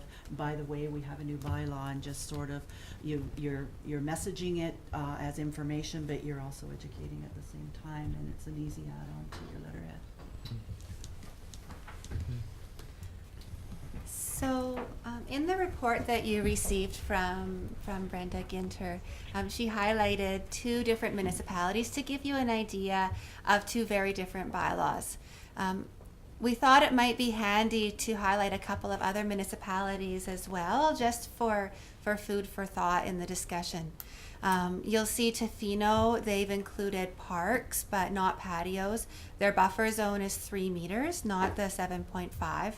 And they haven't included other outdoor spaces. It's a fairly It's not a completely comprehensive bylaw, but parks is a wonderful place to start. With Surrey, this took a little bit of digging because they don't actually specify parks in their bylaw. However, when I called and I looked at their parks bylaw, it does mention tobacco use. It reads, no person shall smoke a cigar, cigarette, or other burning substance within a park where notices prohibiting smoking have been posted. So Surrey does have that parks piece in. It's just not mentioned in their smoking bylaw, which confused me at first.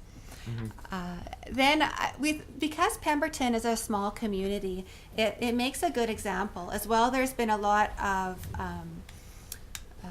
talk from Pemberton. They're welcome. They're happy to talk to municipalities who are considering a smoke-free bylaw as well. They participated in that webinar that was put on a couple of months ago. So they might be a good resource for you to communicate with. They've included parks and patios. Their buffer zone is the 6 meters, not the 7.5. They also have included weeds and substances in their definition of smoking, and they've included other outdoor venues and recreation areas. So they're a nice example of a very comprehensive outdoor bylaw. Revelstoke, we thought we'd mention them because they expressly include water pipes as well as the weeds and other substance in their bylaw. I also wanted to include them because they did something interesting. They have 4 meter buffer zone in some areas of their bylaw and 8 meters in other areas of their bylaw. And I really recommend that you consider making the same buffer zone everywhere in your municipality. Yeah, standardize it, make it easy for people so they're not guessing. Sometimes it's here, sometimes it's there. Instead, make it's X meters everywhere. Yeah, because it makes it simpler and easier for people to understand and to remember. In Port Moody, they've included parks, they've included patios, but not those accompanying bars. They have the 7.5 meter buffer zone. They've included their trail system and their beaches as well as transit shelters. And they've also included water pipes in their definition of smoking. So they're also a good example of a potential bylaw to look at, and in a bit bigger, but still a relatively smaller community. The thing that stands out for me that in Surrey, vehicles with kids under 19. Yes. Hasn't there been some legal challenge to that? That there was something like, I own the vehicle, it's my property. You have no right to tell me if I smoke in my home. You have therefore no right for my vehicle. Am I To tell me not. imagining this, or has there been some legal challenges to that provision in Surrey? I am not aware of the legal challenges. I mean, I could speak to the protection piece for people who can't speak for themselves, and with the provincial legislation, it's 16 and under. So what Surrey did was they made that age higher. So not just 16-year-olds or 16-year-olds and younger, but 17, 18, 19-year-olds would be covered as well. Does anyone else, have you heard of the? I think that Charlie was through protective custody through the ministry. There was an issue that came forward that was out in the paper, that if a family, the children were taken into protective custody because they were smoking in the car. Or mean that. And if it was being challenged, Charlie, it would have been challenging the legislation. Yeah. Yeah. And I know that our RCMP in our community, it's the same as what I would expect a bylaw officer would be doing when you're doing your rounds. You're observing this, you're observing that, if you happen to see this type of thing. And oftentimes when they do the checks and such, they'll say, and, I've noticed that you're a tobacco user or you're smoking in your vehicle. Are you aware of the law for children and such? They've taken on that piece in our community. Mm-hmm. So when you're considering what areas you'd like to include and the language that you'd like to use for your bylaw, we did give you a link to a really helpful document from the Physicians for a Smoke-Free Canada, and it lists I mean, it includes everything. So it's handy to go through just so you have everything front of mind during your discussion. It's a very current toolkit. Yeah. And very, very reputable and extremely well researched documents in there. So also too on that with the buffer zone, so it's 7.5 it looks like for most of them, 8, but you guys are recommending 9 meters. Well, the most recent research is showing 9 meters, so yeah. The official recommendation is still 7.5, but that's just the newest research to come out. Yeah. So in conclusion, your bylaws support people to quit smoking. They protect people from secondhand smoke, and they deter youth from ever starting to smoke. Again, kids who grow up in smoke-free communities are less likely to start themselves.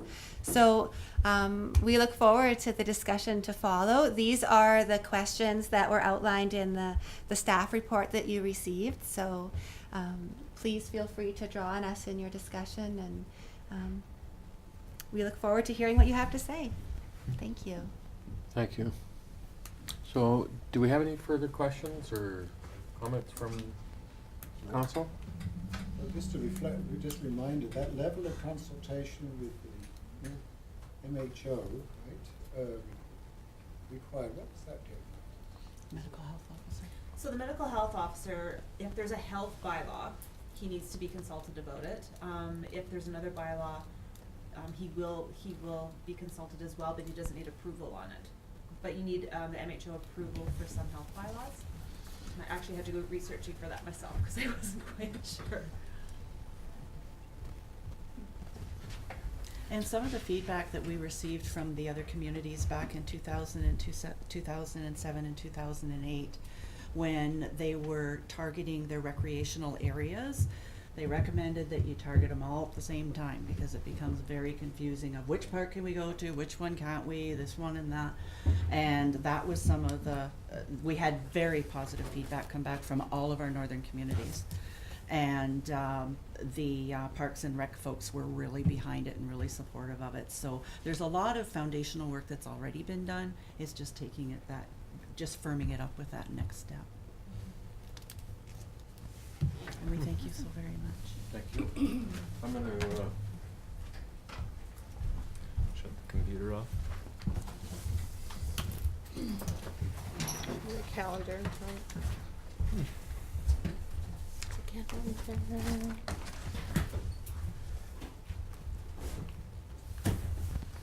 So thank you again.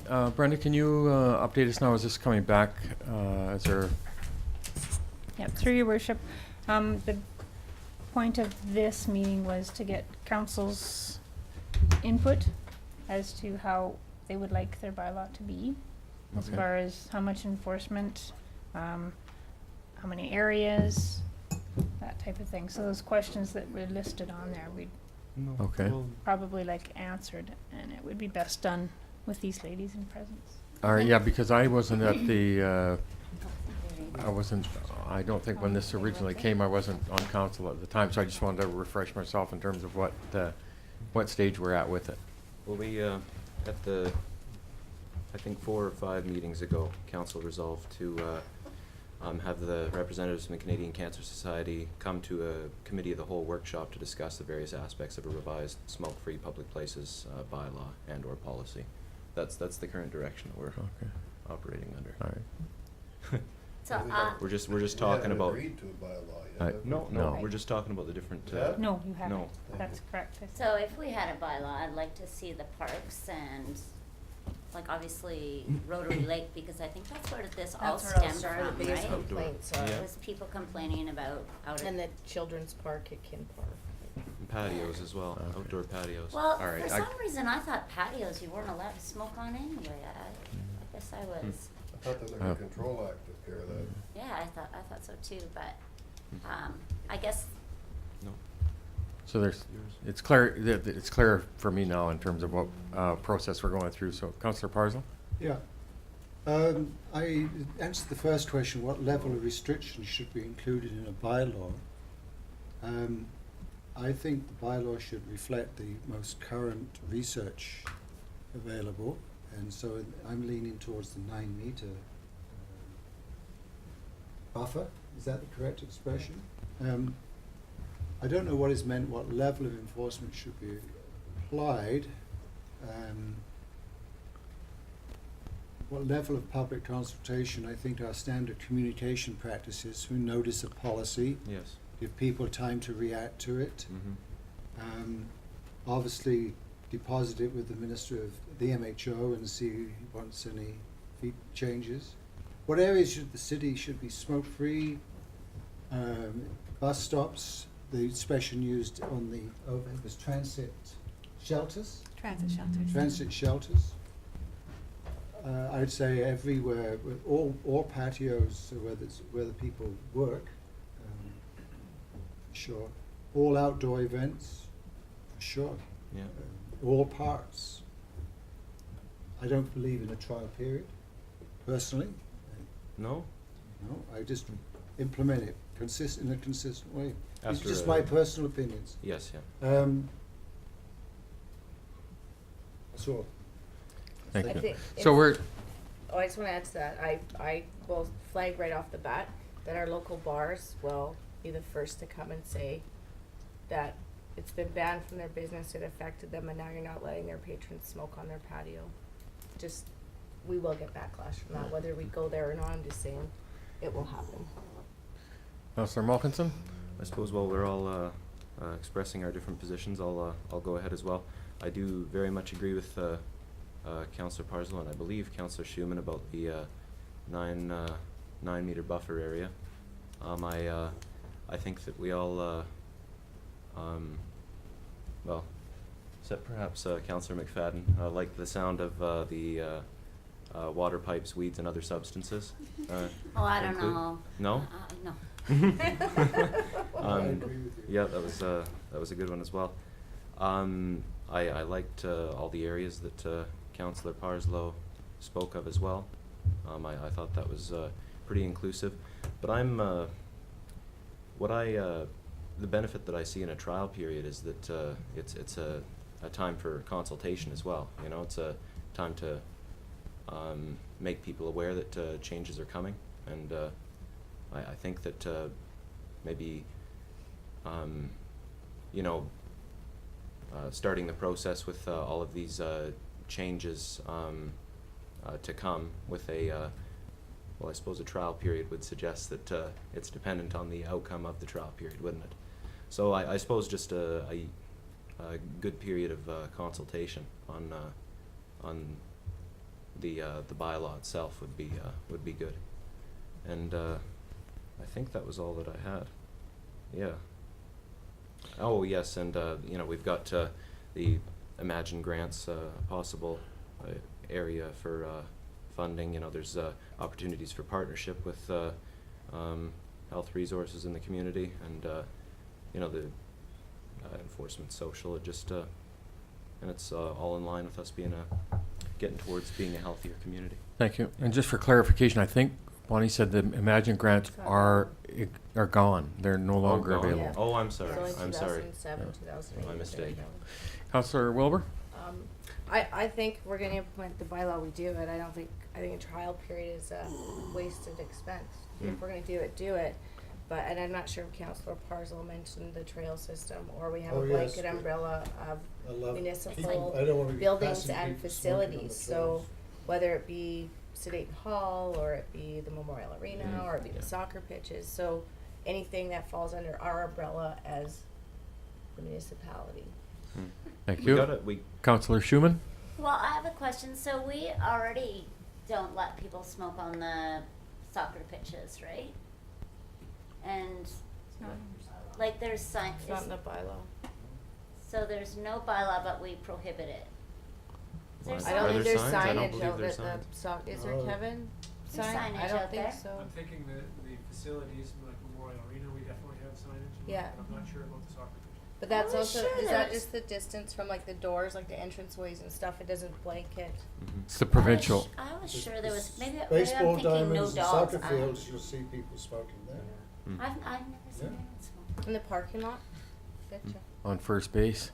Anyway. So. Gil, that's totally different league of baseball. So, Those are further. the kids.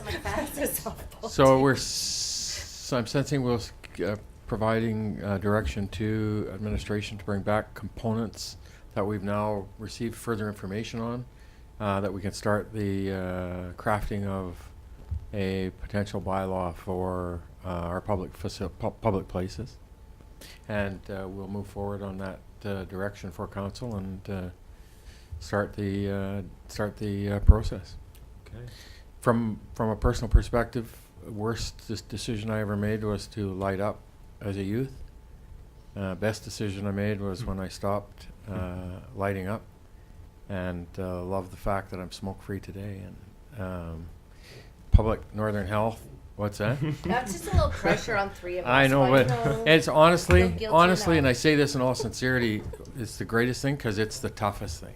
It is the absolute hardest bit of work you go through when you're addicted, I found. And so I appreciate the fact that the initiatives that the Canadian Cancer Society and Northern Health are undergoing. Sitting on the board of Northern Health for those years, the population health is a big issue for the northern British Columbia because we got the highest rates of smoking anywhere in this province, and it's because of the prevalence of hard living, hard working, and we are hard smoking folks. And so it's a tough one, and certainly it's for our community. It's going to have some diligence attached to it because we will get some response from folks around. But it is a positive for us to be able to start that initiative to try to encourage our babies from not lighting up. Bonnie? One resource that I have in my possession that I could offer that is a little bit of consultation, but mostly just an education piece and a support. We have little pads that are connecting to the two provincial cessation programs. One is our Quit Now program that has the Quit Now coaches that are there to speak with people, and the other resource is the BC cessation program, and that's where people can apply for 12 weeks of free patches or gum once a year through the 811 number. And so the information is written on it's just a one pager. I meant to bring them with me and I apologize, I forgot. They just rip off and they're easy for people to use. Pharmacists have them. Yes. And I was wondering if it might be a communication piece for the bylaw officer when they're going along and they can say, do their business as they normally do, but offer a resource to the person that they're speaking with as well. I don't know if that's something that you would find helpful. So that whole consideration of enforcement and all that stuff is something we're going to have to kind of get our head around on the tactics of taking that forward. But we really appreciate you guys coming today and answering those questions for council, and thank you for the support, and we look forward to moving this forward. Thank you. And if you do have questions about enforcement, I can be reached in the Dawson Creek office, and I'm open to further communication around that too, kind of what my enforcement looks like in my time and things that has worked for me. Thank you, ladies. Thank you. So with that ends our, Councillor Malkinson? Administration has enough information to move forward on this? Okay. Yes, we do. So with that ends our open. Move to adjourn. Councillor Wilbur, seconded Councillor Schumann. All in favor, opposed, carried. Thank you.